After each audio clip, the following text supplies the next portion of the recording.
Good morning everyone అమ్మ. So ఈ వీడియోలో కంప్లీట్గా అమెరికన్ రెవల్యూషన్ గురించి మాట్లాడదాం.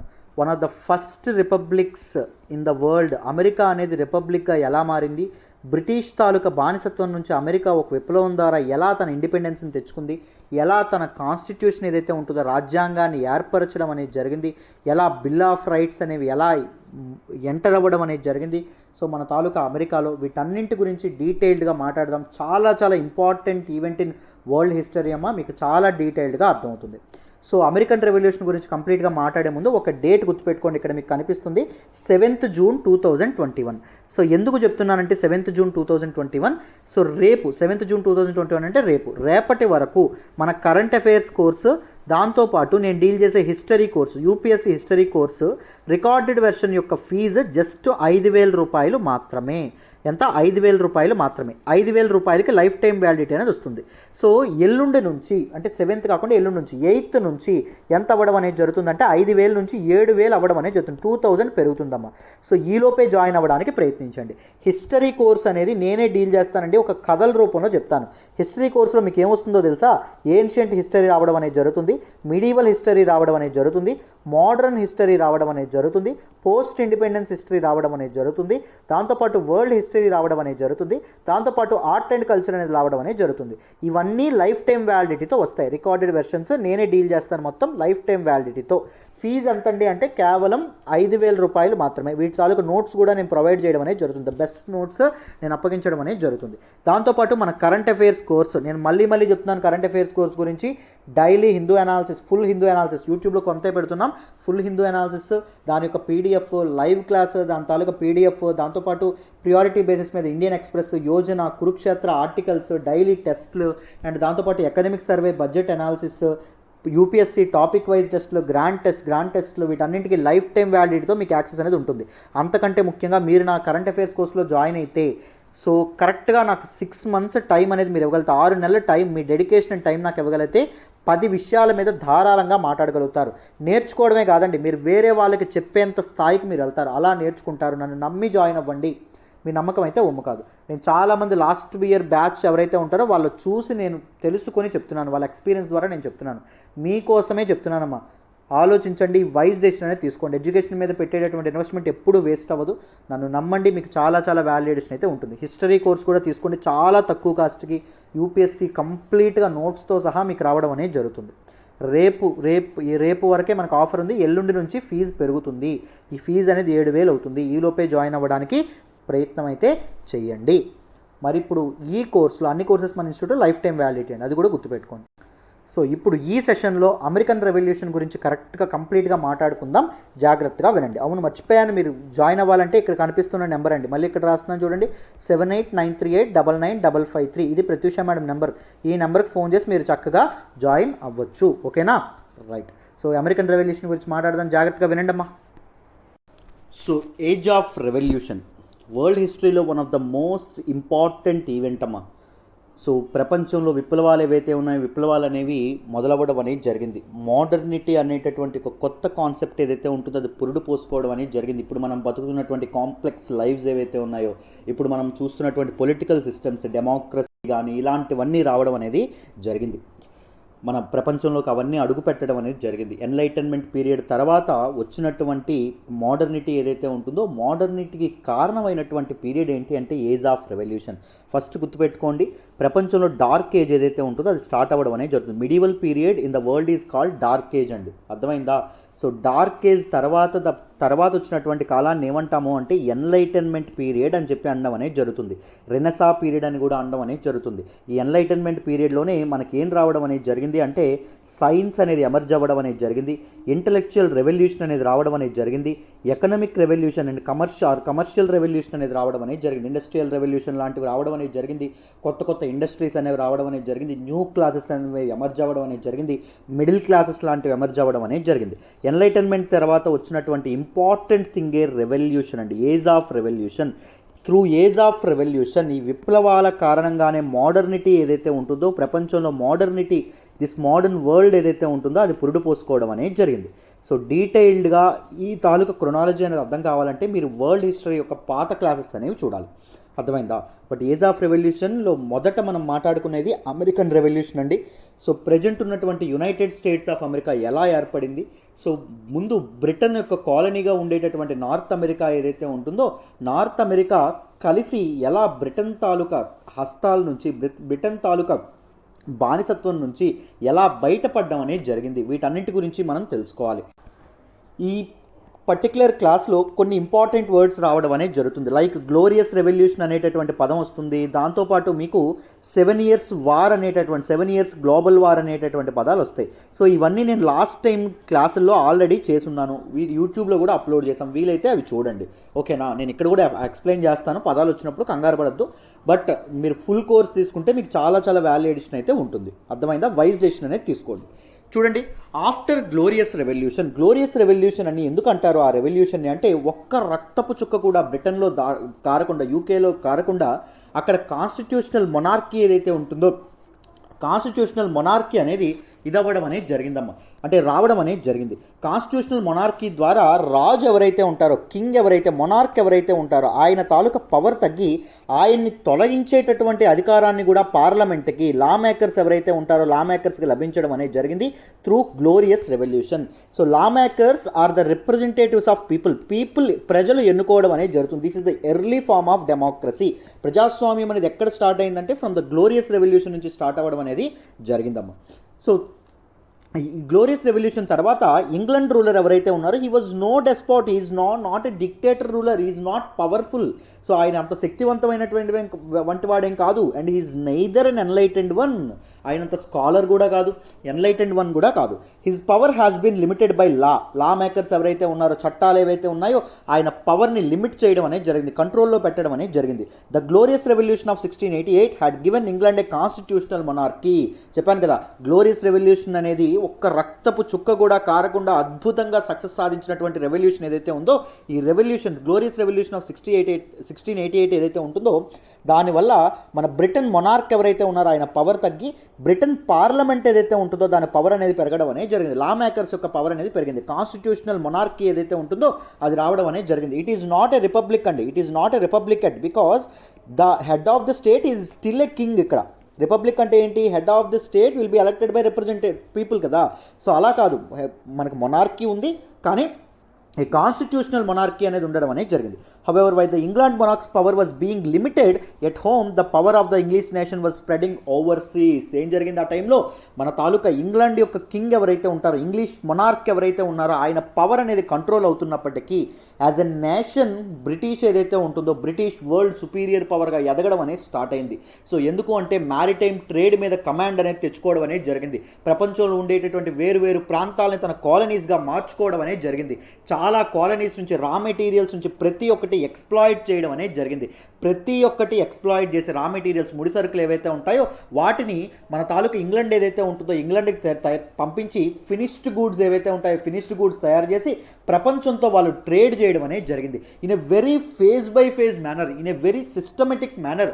సో వరల్డ్ యొక్క వెల్త్ అంతా ఎక్కడికి వెళ్ళిపోయింది? మన బ్రిటన్ చేతుల్లోకి వెళ్ళిపోవడం అనేది జరిగిందమ్మా. సో ట్రేడ్లో కానీ లేకపోతే మిలిటరీ వైజ్ కానీ సుపీరియర్ పవర్గా ఎదుగుతుండడం అనేది జరిగింది బ్రిటిష్ వాళ్ళు. అందుకే ఒక సేయింగ్ ఉంటుంది ఏంటి అంటే, sun never sets in the British empire అని చెప్పి అనడం అనేది జరుగుతుంది. అంటే దాని అర్థం ఏంటి? సూర్యుడు బ్రిటిష్ తాలూకా ఎంపైర్లో అస్తమించడు అని అర్థం. అంటే ప్రపంచంలో ఆల్ అరౌండ్ ద వరల్డ్ ఏదైతే ఉంటుందో దాన్ని ఆక్రమించడం, most parts of the world ఏదైతే ఉంటుందో దాన్ని ఆక్రమించడం అనేది జరిగింది. సుమారు 30 to 40% of the world mass ఎవరి కంట్రోల్లో ఉంది? బ్రిటిష్ వాళ్ళ కంట్రోల్లో ఉంది. ఒక కాలనీలో సూర్యుడు అస్తమిస్తే సాయంత్రం అయితే ఇంకొక కాలనీలో సూర్యుడు మార్నింగ్ అవ్వడం అనేది జరుగుతుంది. ఇప్పుడు ఇండియాలో మనకి చీకటి అయింది అనుకోండి, అమెరికాలో ఏమవుతుంది? సూర్యుడు వెలుగులో ఉండడం అనేది జరుగుతుంది. అందుకే అంటారు అమెరికా కూడా బ్రిటిష్ కాలనీ కదా, అందుకే అంటారు sun never sets in the British empire అని. అంత సుపీరియర్ పవర్గా అమెరికా మన తాలూకా బ్రిటిష్ ఏదైతే ఉంటుందో అది ఎదగడం అనేది జరిగింది డ్యూరింగ్ 1600s. అర్థమైందా? ఇండస్ట్రియల్ రెవల్యూషన్ పీరియడ్లో. సో ఇక్కడ చూడండి బ్రిటిష్ తాలూకా ఎంపైర్, బ్రిటిష్ తాలూకా కాలనీస్ చూడండి అమ్మా. ఇక్కడ ఉన్నటువంటి బ్రిటిష్ కాలనీస్లో ఇంపార్టెంట్ 2 కాలనీస్ చెప్తాను చూడండి. ఒకటి ఇండియన్ ఓషన్ కాలనీ అయినటువంటి ఇండియా యొక్క వెల్త్కి కారణం ఏంటో తెలుసా? India accommodates a centre stage for east and west trade. East ట్రేడ్కి అండ్ వెస్ట్ ట్రేడ్ ఏదైతే ఉంటుందో వెస్ట్ ట్రేడ్కి సెంటర్గా ఉండడం అనేది జరుగుతుంది. అర్థమైందా? దాంతోపాటు సౌత్ ఆఫ్రికా కూడా one of the very important location అండి. ఎందుకు? అట్లాంటిక్ ఓషన్కి దాంతోపాటు ఇండియన్ ఓషన్కి మధ్యలో కలిపేటటువంటి పాయింట్ ఏంటంటే సౌత్ ఆఫ్రికా. సౌత్ ఆఫ్రికా కూడా చాలా ఇంపార్టెంట్ పాయింట్. ఈ రెండింటిని అందుకే మొదట కంట్రోల్లోకి తీసుకురావడం అనేది జరిగింది. చూడండి, మనకి ఈస్టర్న్ సైడ్ ఆఫ్ ఆఫ్రికా మొత్తం బ్రిటిష్ వాళ్ళ ఎంపైర్, బ్రిటిష్ వాళ్ళ దీనిలో ఉండడం అనేది జరిగింది. ఎందుకు? ఇట్ ఈస్ రిచ్ విత్ రా మెటీరియల్స్. సో ముడి సరుకులు ఏవైతే ఉన్నాయో అవి చాలా చాలా ఉండడం అనేది జరిగింది. ఆస్ట్రేలియా కూడా మన తాలూకా బ్రిటిష్ ఎంపైర్లో భాగంగా ఉండేది, బ్రిటిష్ కాలనీలో భాగంగా ఉండేది. ఎప్పుడైనా గుర్తుపెట్టుకోండి, ఆస్ట్రేలియాలో మనకి ఇప్పుడు తెల్లోళ్ళు కనిపిస్తారు, మనకి ఇప్పుడు క్రికెటర్స్ కనిపిస్తారు, వార్నర్ కానీ స్టీవ్ స్మిత్ కానీ వీళ్ళందరూ కనిపిస్తారు. వీళ్ళందరూ ఆస్ట్రేలియన్స్ అనుకుంటారు. ఇప్పుడు ప్రజెంట్ వాళ్ళ నేషనాలిటీ ఆస్ట్రేలియన్, బట్ వాళ్ళ పూర్వీకులు ఎవరు? బ్రిటిష్ వాళ్ళండి. ఆస్ట్రేలియా నేటివ్స్ ఎవరైతే ఉన్నారో దే ఆర్ అబోరిజినల్స్ అని చెప్పి అనడం అనేది జరుగుతుంది. ఏమంటాము? అబోరిజినల్స్ అనడం అనేది జరుగుతుంది. వాళ్ళ పాపులేషన్ తక్కువ. సో బ్రిటిష్ వాళ్ళు ఎప్పుడైతే కాలనీస్గా మార్చుకున్నారో ఆస్ట్రేలియాని, అప్పుడు బ్రిటిష్ పాపులేషన్, బ్రిటిష్ పీపుల్ ఎవరైతే ఉన్నారో, ఈ బ్రిటన్ నుంచి పీపుల్ ఎవరైతే ఉన్నారో ఆస్ట్రేలియాకి వలస వెళ్ళడం అనేది జరిగింది. ఇప్పుడు అమెరికాలో మీరు చూసుకుంటే, అమెరికాలో ట్రంప్ కానీ లేకపోతే బైడెన్ కానీ తెల్లగా కనిపిస్తారు కాబట్టి వీళ్ళందరినీ మీరు ఏమనుకుంటారంటే దీస్ పీపుల్ ఆర్ అమెరికన్స్ అనుకుంటారు. But Americans are American aboriginals, American natives వేరండి. These people are from British. మనకి అమెరికా అనేది బ్రిటిష్ కాలనీలు ఎప్పుడైతే ఉందో అప్పుడు వీళ్ళు కాలనిస్టులుగా ఉండడం అనేది జరిగింది. అంటే బ్రిటన్ నుంచి వీళ్ళు ఎక్కడికి వెళ్ళారు? అమెరికాకి వలస వెళ్ళి అక్కడ నివాస స్థలాలు ఏర్పరచుకోవడం అనేది జరిగింది. అర్థమైందా? సో ఇది చాలామందికి ఒక మిస్కాన్సెప్షన్ ఉండడం అనేది జరుగుతుంది, అందుకే నేను చెప్పడం అనేది జరిగింది. సో వరల్డ్లో almost 30-40% of the world mass అనేది ఎవరి చేతుల్లో ఉండేది? బ్రిటిష్ వాళ్ళ చేతుల్లో ఉండేది, బ్రిటిష్ ఎంపైర్ చేతుల్లో ఉండడం అనేది జరిగింది. అర్థమైందా? So before the times of modernity. ఇప్పుడు నార్త్ అమెరికా విషయానికి వద్దాం. నార్త్ అమెరికా మనకి అమెరికన్ కాంటినెంట్ చూసుకుంటే ఈస్టర్న్ కోస్ట్ ఏదైతే ఉంటుందో ఇదంతా ఎవరి చేతుల్లో ఉంటుంది అంటే బ్రిటిష్ వాళ్ళ చేతుల్లో ఉండడం అనేది జరిగింది. సో మొత్తం 13 కాలనీస్ అండి, 13 అమెరికన్ స్టేట్స్ ఏవైతే ఉంటాయి ప్రజెంట్ స్టేట్స్ అవ్వడం అనేది జరిగింది. ఈ 13 కాలనీస్ బ్రిటిష్ వాళ్ళ చేతుల్లో ఉండడం అనేది జరిగింది. ఇది ఫ్రాన్స్ చేతుల్లో ఉండదు. Eastern part of North America ఏదైతే ఉంటుందో అది ఫ్రాన్స్ అండర్లో ఉండడం అనేది జరిగింది. And the southern part Spain అండర్లో ఉండేది. కరేబియన్ ఐలాండ్స్ ఏవైతే ఉంటాయి, కరేబియన్ ఐలాండ్స్ బోత్ స్పెయిన్ దాంతోపాటు ఫ్రాన్స్ ఏవైతే ఉన్నాయో పంచుకోవడం అనేది జరిగింది. This particular river is the Mississippi river which is the longest river in the North America అండి. జాగ్రత్తగా గుర్తుపెట్టుకోవాలి. These are called Great Lakes. Great Lakes అని చెప్పి వాటిని అనడం అనేది జరుగుతుంది. చాలా చాలా ఇంపార్టెంట్. బ్రిటిష్ మరి ఈస్టర్న్ పార్ట్కి ఎందుకు పరిమితం అవ్వడం అనేది జరిగింది, వెస్టర్న్ పార్ట్కి ఎందుకు వెళ్ళలేదు, ఫ్రాన్స్కి ఎందుకు అది ఉంచేయడం అనేది జరిగింది అంటే because of the geography of North America అండి. ఈ మధ్యలో ఉండేటటువంటి మౌంటైన్స్ ఏంటి అంటే వీటిని ఎపలాంచి మౌంటైన్స్ అని చెప్పి అనడం అనేది జరుగుతుంది. సో ఎపలాంచి మౌంటైన్స్ని దాటి మనకి వెస్టర్న్ సైడ్ వెళ్ళడం అనేది కష్టం కాబట్టి బ్రిటిష్ వాళ్ళు ఈస్టర్న్ కోస్ట్కి మాత్రమే పరిమితం అయిపోయారు. దాంతోపాటు అట్లాంటిక్ ఓషన్ ఏదైతే ఉంటుందో, నార్త్ అట్లాంటిక్ ఓషన్ ఏదైతే ఉంటుందో దాని యొక్క ట్రేడ్ని గట్టిగా హోల్డ్ చేద్దాం అనుకున్నారు. కాబట్టి బ్రిటిష్ కాలనీస్ ఏవైతే మనం 13 కాలనీస్ ఏవైతే ఉన్నాయో ఈస్టర్న్ కోస్ట్లో ఉండేటటువంటి 13 కాలనీస్ని బ్రిటిష్ ఉంచుకోవడం అనేది జరిగింది. But during the period of 7-year war ఎప్పుడైతే జరిగిందో మన తాలూకా ఇట్ ఈస్ యాక్చువల్లీ 9 years జరగడం అనేది జరుగుతుంది. కానీ దాన్ని 7-year గ్లోబల్ వార్ అంటారు. గ్లోబల్ వార్ అని ఎందుకంటారు? ఇప్పుడు ఇంతకీ ఈ వార్ ఎవరెవరి మధ్య జరుగుతుంది అంటే ఫ్రాన్స్కి దాంతోపాటు బ్రిటిష్ వాళ్ళకి మధ్య జరగడం అనేది జరుగుతుంది. ఎందుకు అంటే ట్రేడ్ సుప్రమసీ కోసం. ప్రపంచంలో ఎక్కువ కాలనీస్ నాకు కావాలంటే నాకు కావాలి, ఎక్కువ మంది నేను పట్టి పీడిస్తానంటే నేను పట్టి పీడిస్తాను, ఎక్కువ మంది నేను బానిసలు చేసుకుంటానంటే నేను బానిసలు చేసుకుంటాను అనేటటువంటి ఉద్దేశంతో రెండు సుప్రమసీ కోసం, ట్రేడ్ సుప్రమసీ కోసం అండ్ మ్యారిటైమ్ సుప్రమసీ ఏదైతే ఉంటుందో దానికోసం పోరాడడం అనేది జరిగింది. అల్టిమేట్గా దీనిలో బ్రిటిష్ వాళ్ళు నెగ్గడం అనేది జరిగింది, వేరే విషయం. ఈ 7-year గ్లోబల్ వార్ అని చెప్పి దీన్ని ఎందుకంటాము? ఇది వేరు ప్రాంతాల్లో అవ్వడం అనేది జరిగింది. ప్రపంచంలో వేరు ప్రాంతాల్లో. ఇక్కడ మనం చూసుకుంటే నార్త్ అమెరికాలో అవ్వడం అనేది జరిగింది. దాంతోపాటు ఇక్కడ చూసుకుంటే వెస్ట్ ఆఫ్రికాలో అవ్వడం అనేది జరిగింది. ఇక్కడ మనం చూసుకుంటే మన ఇండియాలో కూడా అవ్వడం అనేది జరిగింది. మనకి Carnatic wars and Mysore wars ఏవైతే ఉన్నాయో they are part of this particular 7-year war అండి. అర్థమైందా? ముఖ్యంగా కర్ణాటిక్ వార్స్ ఏవైతే ఉన్నాయో they are part of 7-year war. చాలా చాలా ఇంపార్టెంట్. సో ప్రతి ఒక్క దగ్గర వాళ్ళు ఎక్కడైతే కాలనీస్ ఏర్పరచుకున్నారో ప్రతి ప్రాంతంలో ఇద్దరు గొడవ పడడం అనేది, ఇద్దరికి ఒకరి మీద ఒకరికి వార్ అనేది జరగడం అనేది జరిగిందాం. అర్థమైందా? సో ఈ బ్యాక్గ్రౌండ్ అనేది మీరు గుర్తుపెట్టుకోవాలి. నెక్స్ట్ చూడండి. These are 13 colonies of British వాళ్ళ తాలూకు 13 కాలనీస్ ఈస్టర్న్ కోస్ట్లో ఉండేటటువంటి. చూడండి, న్యూ హ్యాంప్షైర్, మసాచ్యుసెట్స్, దాంతోపాటు రోడ్ ఐలాండ్, దాంతోపాటు కనెక్టికట్, దాంతోపాటు మనకి న్యూ జెర్సీ, దాంతోపాటు న్యూయార్క్, పెనిసిల్వేనియా, దాంతోపాటు Virginia, Maryland, North Carolina and దాంతోపాటు సౌత్ కెరోలినా, దాంతోపాటు జార్జియా. మొదట బ్రిటిష్ వాళ్ళు ఎక్కడ అడుగు పెట్టారంటే వర్జీనియాలో అడుగు పెట్టడం అనేది జరిగింది. మనకు కొలంబస్ వస్తారండి. ఫస్ట్ ఏం జరుగుతుంది? 1492లో 1492లో క్రిస్టోఫర్ కొలంబస్ ఎవరైతే ఉంటారో ఆయన మనకి అమెరికాకి, మనకి ఇండియాకి ట్రేడ్ రూట్, సీ రూట్ ఏదైతే ఉంటుందో సీ రూట్ని కనుక్కొని పోయి అట్లాంటిక్ ఓషన్లో తన తాలూకా డైరెక్షన్, దిశ ఏదైతే ఉంటుందో దిశను మార్చుకొని అమెరికాలో అడుగుపెట్టడం అనేది జరుగుతుంది. అమెరికాలో అడుగుపెట్టిన తర్వాత ఇది ఇండియా కాదయ్యా అమెరికా అంటే ఆయన ఒప్పుకోడే, నేను ఇండియాకే వచ్చాను అంటాడు ఆయన. అందుకే ఆయన ప్రతి ఒక్కరికి అక్కడ అమెరికాలో ఉండేటటువంటి నేటివ్స్ ఎవరైతే ఉంటారో వీళ్ళందరినీ ఇండియన్స్ అని చెప్పి పిలవడం అనేది జరుగుతుంది. మనకి ఈ ఆర్టికల్లో కూడా ఇండియన్స్ అనే పదం వచ్చినప్పుడు they are not are Indians, మన భారతీయులు కాదు, అమెరికాలో ఉండేటటువంటి పీపుల్. ఎందుకంటే because Christopher Columbus is adamant, ఆయన ఒప్పుకోలే అసలు, నేను ఇండియాకే వచ్చానంటాడు ఆయన, అమెరికాకి వచ్చిన, అర్థమైందా? సో అందుకే వాళ్ళని కూడా ఇండియన్స్ అని చెప్పి పేరు పెట్టడం అనేది జరిగింది.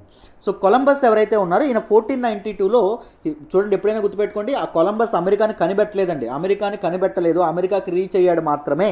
అమెరికా ఎప్పటి నుంచో ఉంది, అర్థమైందా? జాగ్రత్త గుర్తుపెట్టుకోండి. అమెరికాని ఎవరు కనిపెట్టారు అని చెప్పి అడుగుతూ ఉంటారు, చాలా దరిద్రమైన ప్రశ్న, నీచమైన ప్రశ్న.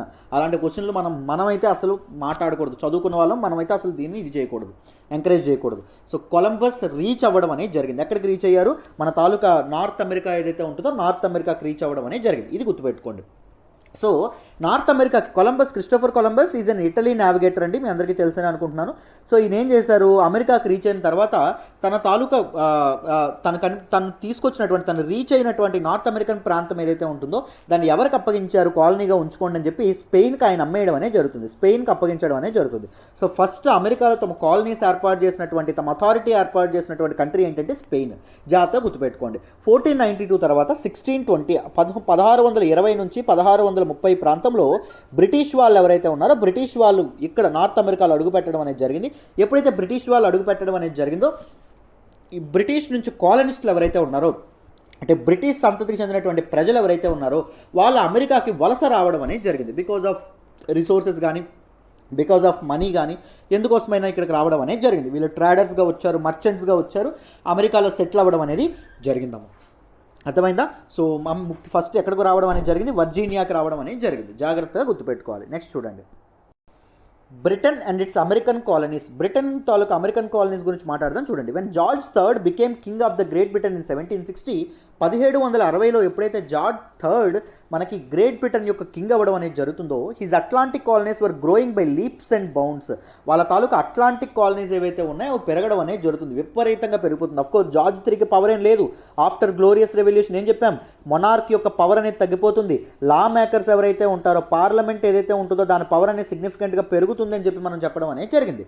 సో 1760 నాటికి అట్లాంటిక్ కాలనీస్ ఆఫ్ బ్రిటిష్ అనేవి పెరుగుతుంది. అట్లాంటిక్ కాలనీస్ అంటే ఏంటి, మనకి North America, South America and దాంతోపాటు ఇక్కడ యూరప్ ఏదైతే ఉంటుందో European countries are superior countries, దాంతోపాటు ఇక్కడ ఆఫ్రికా కాలనీస్ అనేవి ఎక్కడ పడుతుంది మనకి ఇక్కడ చూడండి. నాట్ అట్లాంటిక్ కోస్టల్ కాలనీస్ అంటే ఇదిగోండి ఈ మధ్యలో ఉండేది కదా అట్లాంటిక్ ఓషన్ ఏదైతే ఉంటుందో అట్లాంటిక్ ఓషన్, ఆఫ్రికన్ కాంటినెంట్లో కాలనీస్, సౌత్ అమెరికాలో కాలనీస్, నార్త్ అమెరికాలో కాలనీస్ అనేవి విపరీతంగా పెరగడం అనేది జరుగుతుంది. ఇది నార్త్ అట్లాంటిక్ ఓషన్, ఇది సౌత్ అట్లాంటిక్ ఓషన్, మీ అందరికీ తెలుసనే అనుకుంటున్నాను. 1700లో 2,50,000 ఉండేటటువంటి బ్రిటిష్ పాపులేషన్ ఏదైతే ఉంటుందో, అంటే కాలనీస్ అందరిలో కలిపి వాళ్ళ కాలనీస్లో వాళ్ళ సెటిలర్స్ వాళ్ళు అందరూ కలిపి 2,50,000 ఉంటే 1770లో 1770లో 21,50,000 బ్రిటిష్ పాపులేషన్ అవ్వడం అనేది జరిగింది. 8 ఫోల్డ్ ఇంక్రీజ్ అండి, 8 రెట్లు పెరగడం అనేది జరిగింది. అంత రిసోర్సెస్ వాళ్ళు హ్యాపీగా వాడుకుంటూ వాళ్ళ తాలూకా పాపులేషన్ ఏదైతే ఉంటుందో అది పెరగడం అనేది జరుగుతుంది. Economically the colonies thrived on trade with the nations of Europe. So వాళ్ళ బ్రిటిష్ కాలనీస్ ఏవైతే ఉన్నాయో అవి కూడా అద్భుతంగా ట్రేడ్ అనేది ప్రాస్పరస్గా ఫ్లరిష్ అవ్వడం అనేది జరుగుతుంది. వ్యాపారం అనేది 3 పువ్వులు 6 కాయలుగా ఎదగడం అనేది జరుగుతుంది. బోత్ ప్రాస్పరిటీ వైజ్గా కానీ పాపులేషన్ వైజ్గా కానీ బ్రిటిష్ ఎంపైర్ ఏదైతే ఉంటుందో థ్రైవ్ అవ్వడం అనేది జరుగుతుంది డ్యూరింగ్ 1700s టైమ్స్లో. Along with the increasing population and prosperity, a new sense of identity was growing in the colonists' mind. Colonists అంటే ఎవరండి అంటే బ్రిటిష్ కాలనీస్లో సెటిల్ అయినటువంటి వాళ్ళు, బ్రిటిష్ వాళ్ళే వీళ్ళు, కానీ ఎక్కడ సెటిల్ అయ్యారు, బ్రిటిష్ వాళ్ళ తాలూకు కాలనీస్ అంటే ఇండియాలో సెటిల్ అయిన వాళ్ళు కానీ, లేకపోతే ఆస్ట్రేలియాలో సెటిల్ అయిన వాళ్ళు కానీ, లేకపోతే వాళ్ళు నార్త్ అమెరికా, సౌత్ అమెరికాలో సెటిల్ అయిన వాళ్ళు ఎవరైతే ఉన్నారో వాళ్ళని మనం కాలనిస్ట్స్ అని చెప్పి పిలవడం అనేది జరుగుతుంది. బై ద మిడ్ 1700s 1700 సమయాలకి colonies had been living in America for nearly 150 years. 1630 ఆ టైంలో రావడం అనేది జరిగిందని చెప్పాము. బై 1750s ఏదైతే ఉంటుందో ఆ టైం కల్లా వాళ్ళు వచ్చి సుమారు 150 ఏళ్ళు రావడం అనేది జరుగుతుందమ్మా. సో మన తాలూకా బ్రిటిష్ యొక్క 13 కాలనీస్ ఏవైతే ఉన్నాయో ఈస్టర్న్ కోస్ట్లో ఉండేటట్టు, నార్త్ అమెరికాలో ఈస్టర్న్ కోస్ట్లో ఉండేటట్టు 13 కాలనీస్ ఏవైతే ఉన్నాయో వాళ్ళకంటూ ఓన్ గవర్నమెంట్, వాళ్ళకంటూ సొంత ప్రభుత్వం అనేది ఉండడం అనేది జరిగింది. సో పీపుల్ ఎవరైతే ఉన్నారో అక్కడ ఉన్నటువంటి most of the majority of the people are colonies అండి. బ్రిటిష్ వాళ్ళే ఇక్కడికి వలస వచ్చిన వాళ్ళు. So people are use to a great degree of independence, చాలా అద్భుతమైనటువంటి స్వాతంత్రాన్ని వాళ్ళు చూడడం అనేది జరిగింది. సో మెల్లమెల్లగా కాలనీస్ ఎవరైతే ఉన్నారో, కాలనీస్ ఏం చేస్తున్నారు, అమెరికా నేల మీద ఉంటున్నారు. కాలనీస్ అమెరికా యొక్క though they are originally from British, కానీ ఎక్కడ ఉంటున్నారు, అమెరికా నేల మీద ఉంటున్నారు. అమెరికా నీళ్లు తాగుతున్నారు. అమెరికా గాలి ఏదైతే ఉంటుందో అది పీల్చడం అనేది జరుగుతుంది. మెల్లగా వాళ్ళ నుంచి బ్రిటిష్ వాళ్ళం అనేటటువంటి భావన మారిపోయి మేము ఒరిజినల్ అమెరికన్స్, దట్ ఈజ్ వర్జీనియన్స్ లేదా పెనిసిల్వేనియన్స్, అంటే మా స్టేట్ వాళ్ళము అని చెప్పేటటువంటి భావన ఏదైతే ఉంటుందో అది మెల్లమెల్లగా కాలనీస్లో రావడం అనేది జరుగుతుంది. సో వాళ్ళకు బ్రిటిష్తో వాళ్ళకి లింక్ ఏదైతే ఉంటుందో మెల్లగా అది డైల్యూట్ అవ్వడం అనేది జరుగుతుంది. మెల్లమెల్లగా వాళ్ళు అమెరికన్స్ మేము అనేటటువంటి ఫీలింగ్ అనేది వాళ్ళకి రావడం అనేది జరుగుతుంది. ఏ కైండ్ ఆఫ్ నేషనలిజం, మేమంటూ ఒకటి అనే భావన ఏదైతే ఉంటుందో అది కాలనీస్లో పెరగడం అనేది జరుగుతుందమ్మా, because of this independence. However they were still British subjects and were expected to obey British law, కానీ వాళ్ళు ఇంకా బ్రిటిష్ సబ్జెక్ట్స్, బ్రిటిష్ గవర్నమెంటే వాళ్ళ మీద రూల్ చేయడం అనేది జరుగుతుంది. Because those 13 states are still the colonies of British. కాబట్టి బ్రిటిష్ వాళ్ళ తాలూకా చట్టాలు ఏవైతే ఉంటాయో వాటికే ఒబే ఉండడం అనేది జరుగుతుంది. ఇన్ 1660s 1660లో parliament has passed the trade laws కార్ the navigation laws. So British parliament ఏదైతే ఉంటుందో, బ్రిటిష్ పార్లమెంట్ అనేది ట్రేడ్ లాస్, ట్రేడ్ లాస్ని పాస్ చేయడం అనేది జరిగింది. నావిగేషన్ యాక్ట్స్ అనేవి చట్టాలు చేయడం అనేది జరిగింది. These laws prevented colonies from selling their most valuable products to any other country except Britain. So ఈ లాస్ అనేవి ఏం చేయడం అనేది జరిగింది, వాళ్ళ తాలూకా మోస్ట్ వాల్యుబుల్ ప్రొడక్ట్స్ ఏవైతే ఉన్నాయి, కాలనీస్లు అంటే మన తాలూకా కాలనీస్లో సెటిల్ అయిన వాళ్ళు, వీళ్ళు ఒరిజినల్లీ ఎవరు, బ్రిటిష్ వాళ్ళు మాత్రమే. సో వీళ్ళు ఎవరైతే ఉంటారో, దీస్ పీపుల్ ఎవరైతే ఉంటారో వీళ్ళు ఏం చేసేవాళ్ళు, యూరోపియన్ కంట్రీస్కి రా మెటీరియల్స్ ఏవైతే ఉంటాయో రా మెటీరియల్స్ అనేవి అమ్మేవాళ్ళు. ఈ రా మెటీరియల్స్తో మన తాలూకా బ్రిటిష్ కంట్రీస్, యూరోపియన్ కంట్రీస్ ఏమయ్యాయి, త్రూ ఇండస్ట్రియల్ రెవల్యూషన్ థ్రైవ్ అవ్వడం అనేది జరిగింది. ఇప్పుడు బ్రిటిష్ వాళ్ళు ఏం చేశారు, మాతో పాటు ఫ్రాన్స్ ఎదిగిపోతుంది, మాతో పాటు స్పెయిన్ ఎదిగిపోతుంది, మాతో పాటు పోర్చుగీస్ వాడు ఎదిగిపోతున్నాడు, మాతో పాటు నెదర్లాండ్స్ అండ్ డచ్ వాళ్ళు ఎవరైతే ఉంటారో వీళ్ళు ఎదిగిపోతున్నారు. సో ఎవరు ఎదగడానికి వీలేదు, మేము మాత్రమే ఇది అవ్వాలని చెప్పి కాలనిస్టుల మీద ఒక చట్టం చేసింది. అంటే 13 కాలనీస్కి సంబంధించినటువంటి వ్యక్తులు ఎవరైతే ఉంటారో, పీపుల్ ఎవరైతే ఉంటారో, they should only sell their most valuable products. వాళ్ళ తాలూకా రా మెటీరియల్స్ని ఎవరికి అమ్మాలి, బ్రిటిష్ వాళ్ళకు మాత్రమే అమ్మాలి. నో అదర్ యూరోపియన్ కంట్రీ, వేరే వాళ్ళకి అమ్మడానికి లేదు.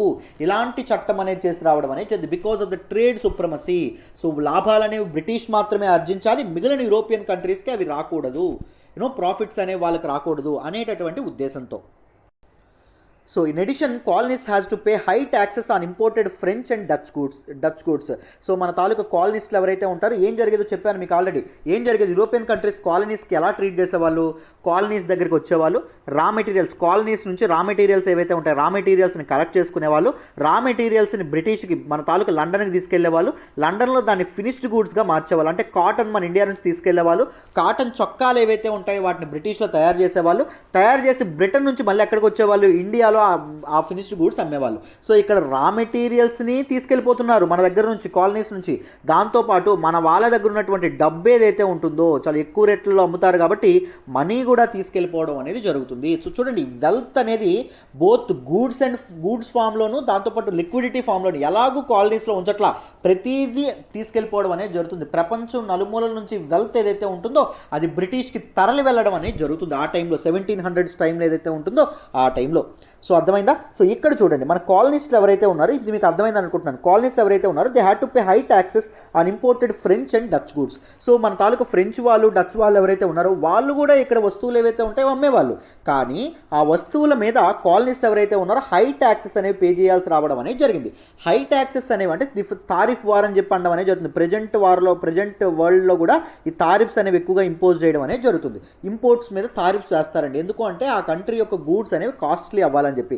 సో తారిఫ్స్, ట్యాక్స్లు అనేవి వేయడం వల్ల ఏమవుతుంది, ఫ్రెంచ్ గూడ్స్, డచ్ గూడ్స్ అనేవి కాస్ట్లీ అవ్వడం అనేది జరుగుతుంది, చాలా ఎక్కువ రేట్ రావడం అనేది జరుగుతుంది.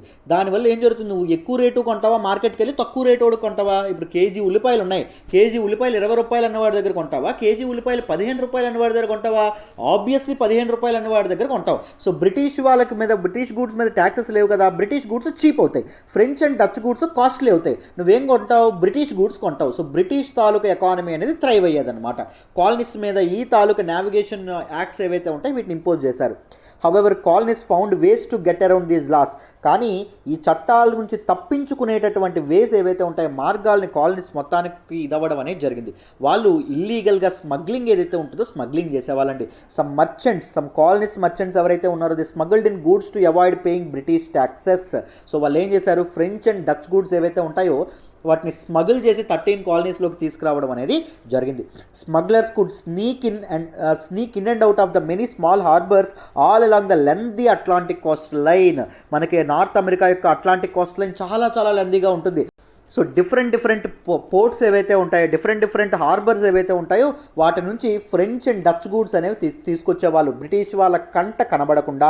సో ట్యాక్స్లు అనేవి ఇది చేయడానికి British customs agents founds it difficult to enforce the navigation acts. British customs people ఎవరైతే ఉన్నారో, అథారిటీస్ ఏవైతే ఉన్నాయో, నావిగేషన్ యాక్ట్స్ సక్రమంగా ఇంప్లిమెంట్ చేయడంలో, ఈ స్మగ్లింగ్ ఏదైతే ఉంటుందో దాన్ని అరికట్టడంలో చాలా కష్టపడడం అనేది జరిగేది. చాలా ఇబ్బంది పడేటటువంటి ఇబ్బంది పడేటటువంటి పరిస్థితులు రావడం అనేది జరిగింది.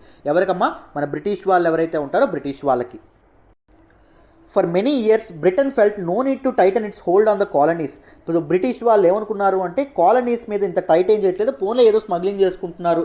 సో ఎందుకు అంటే బ్రిటిష్ వాళ్ళు ఇది చేయలేదంటే, బ్రిటిష్ వాళ్ళ తాలూకా మెర్కాంటలిస్ట్ పాలసీస్ అంటే ట్రేడ్ ఇన్నోవేటివ్ పాలసీస్ అండి. ట్రేడ్ అనేది ఇంప్రూవ్ చేయడం కోసం ఏ పాలసీ తెచ్చినా దాన్ని మెర్కాంటలిస్ట్ పాలసీ అంటాం. ఇప్పుడు ఆత్మనిర్భర్ భారత్ ఉంది, ఇట్ ఈస్ ఎ మెర్కాంటలిస్ట్ పాలసీస్ అని చెప్పి చాలా వరల్డ్ కంట్రీస్ ఉన్నాయి. మన ఇండియా ట్రేడ్ ఏదైతే ఉంటుందో, ఇండియా అనేది ప్రాస్పరస్గా ఎదగడం కోసం తీసుకొచ్చినటువంటి పాలసీ. సో బ్రిటన్ మెర్కాంటలిస్ట్ పాలసీ అంటే బ్రిటన్ ట్రేడ్ అనేది ఇంప్రూవ్ చేయడానికి తీసుకొచ్చినటువంటి పాలసీ. సో మనకి స్మగ్లింగ్ లాంటివి ఉన్న బ్రిటిష్ తాలూకా వండర్ఫుల్ ట్రేడ్ అనేది థ్రైవ్ అవ్వడం వల్ల కొలినియల్ ట్రేడ్ అనేది వెరీ ప్రాఫిటబుల్గా ఉండేది. బ్రిటిష్ వాళ్ళకి కొలినియల్ ట్రేడ్ అనేది చాలా ప్రాఫిట్గా ఉంది. సో అందుకే బ్రిటిష్ వాళ్ళు ఈ స్మగ్లింగ్ గురించి పెద్దగా పట్టించుకోవడం అనేది జరగలేదు. వాళ్ళకి పెద్ద ఇంపాక్ట్ పడట్లా. సో బ్రిటిష్ వాళ్ళు అంత కాన్సన్ట్రేట్ చేయాలని చెప్పి అనుకోవట్లా. Britain bought American raw materials for low prices and sold manufactured goods to the colonies. British వాళ్ళు ఏం చేశారు, ఇందాక చెప్పాను, అమెరికన్ రా మెటీరియల్స్ ఏవైతే ఉంటాయో, రా మెటీరియల్స్ చాలా తక్కువ ప్రైసెస్ కొనుక్కొని ఏం చేసేవాళ్ళు, కాలనీస్ ఎవరైతే ఉన్నారో ఫినిష్డ్ గూడ్స్ ఏవైతే ఉంటాయో మళ్ళీ తీసుకొచ్చి లండన్లో గూడ్స్ అనేవి తయారు చేసి through industrial revolution through machines ద్వారా తయారు చేసి మళ్ళీ వెనక్కి తీసుకొచ్చి ఆ ప్రొడక్ట్స్ ఏవైతే ఉంటాయో వాటిని కాలనీస్కి అమ్మేవాళ్ళు. And despite British trade restrictions colonial merchants also thrived. British వాళ్ళు ఈ నావిగేషన్ యాక్ట్స్ తెచ్చినప్పటికీ ఈ స్మగ్లింగ్ లాంటి యాక్టివిటీస్ వల్ల మర్చెంట్స్ ఎవరైతే ఉన్నారో వాళ్ళు కూడా థ్రైవ్ అవ్వడం అనేది జరిగింది. Because North America is rich with resources అండి. Why America is world superior power. ఏదైనా ఒక కంట్రీ ప్రపంచంలో సుపీరియర్ పవర్ ఎందుకు ఉంటుంది? సో రెండు, ఎకనామిక్ సుపీరియారిటీ ఉండాలి, ఆర్థికంగా ఆ దేశం బలంగా ఉండాలి. డబ్బు లేకపోతే నిన్ను ఎవడు కేర్ చేయడండి, డబ్బు లేకపోతే నిన్ను ఎవడు గౌరవం కూడా ఇవ్వడు. దాంతోపాటు మిలిటరీ వైజ్ కూడా నువ్వు సుపీరియర్గా ఉండాలి. అర్థమైందా? దేశమైనా మనిషి అయినా మనీ అనేది చేతిలో ఉండాలి ఎప్పుడైనా. అది గుర్తుపెట్టుకోండి, మనీని ఎప్పుడు రెస్పెక్ట్ అనేది ఇవ్వాలి. అమెరికా అనేది థ్రైవ్ అవ్వాలంటే కారణం ఏంటి? థ్రైవ్ అయింది అమెరికా అనేది వరల్డ్ సుపీరియర్ పవర్గా ఎదిగిందంటే కారణం ఏంటి? America is economic superior power and America is trade superior power. Maritime trade కానీ మిలిటరీ వైజ్గా కానీ మనకి బోత్ దీనిలో కూడా మనకి అమెరికా అనేది సుపీరియర్ పవర్గా ఉండడం అనేది జరిగింది. అర్థమైందా? సో అమెరికా ఎందుకు అంత ఎకనామికల్గా అంత సుపీరియర్ పవర్ అవ్వడం అనేది జరిగింది? అమెరికా యొక్క జీడిపిగా నేషనల్ ఇన్కమ్ ఎందుకు అంత ఎక్కువ, ఎందుకు అమెరికా అంత రిచ్? అమెరికాకి ప్రతి ఒక్కరు ఎందుకు వెళ్ళాలనుకుంటారు? అమెరికా యొక్క రిచ్ న్యాచురల్ రిసోర్సెస్ అండి. అమెరికాలో న్యాచురల్ రిసోర్సెస్ అనేవి చాలా ఎక్కువ, ఇండియాలో కూడా న్యాచురల్ రిసోర్సెస్ ఎక్కువ.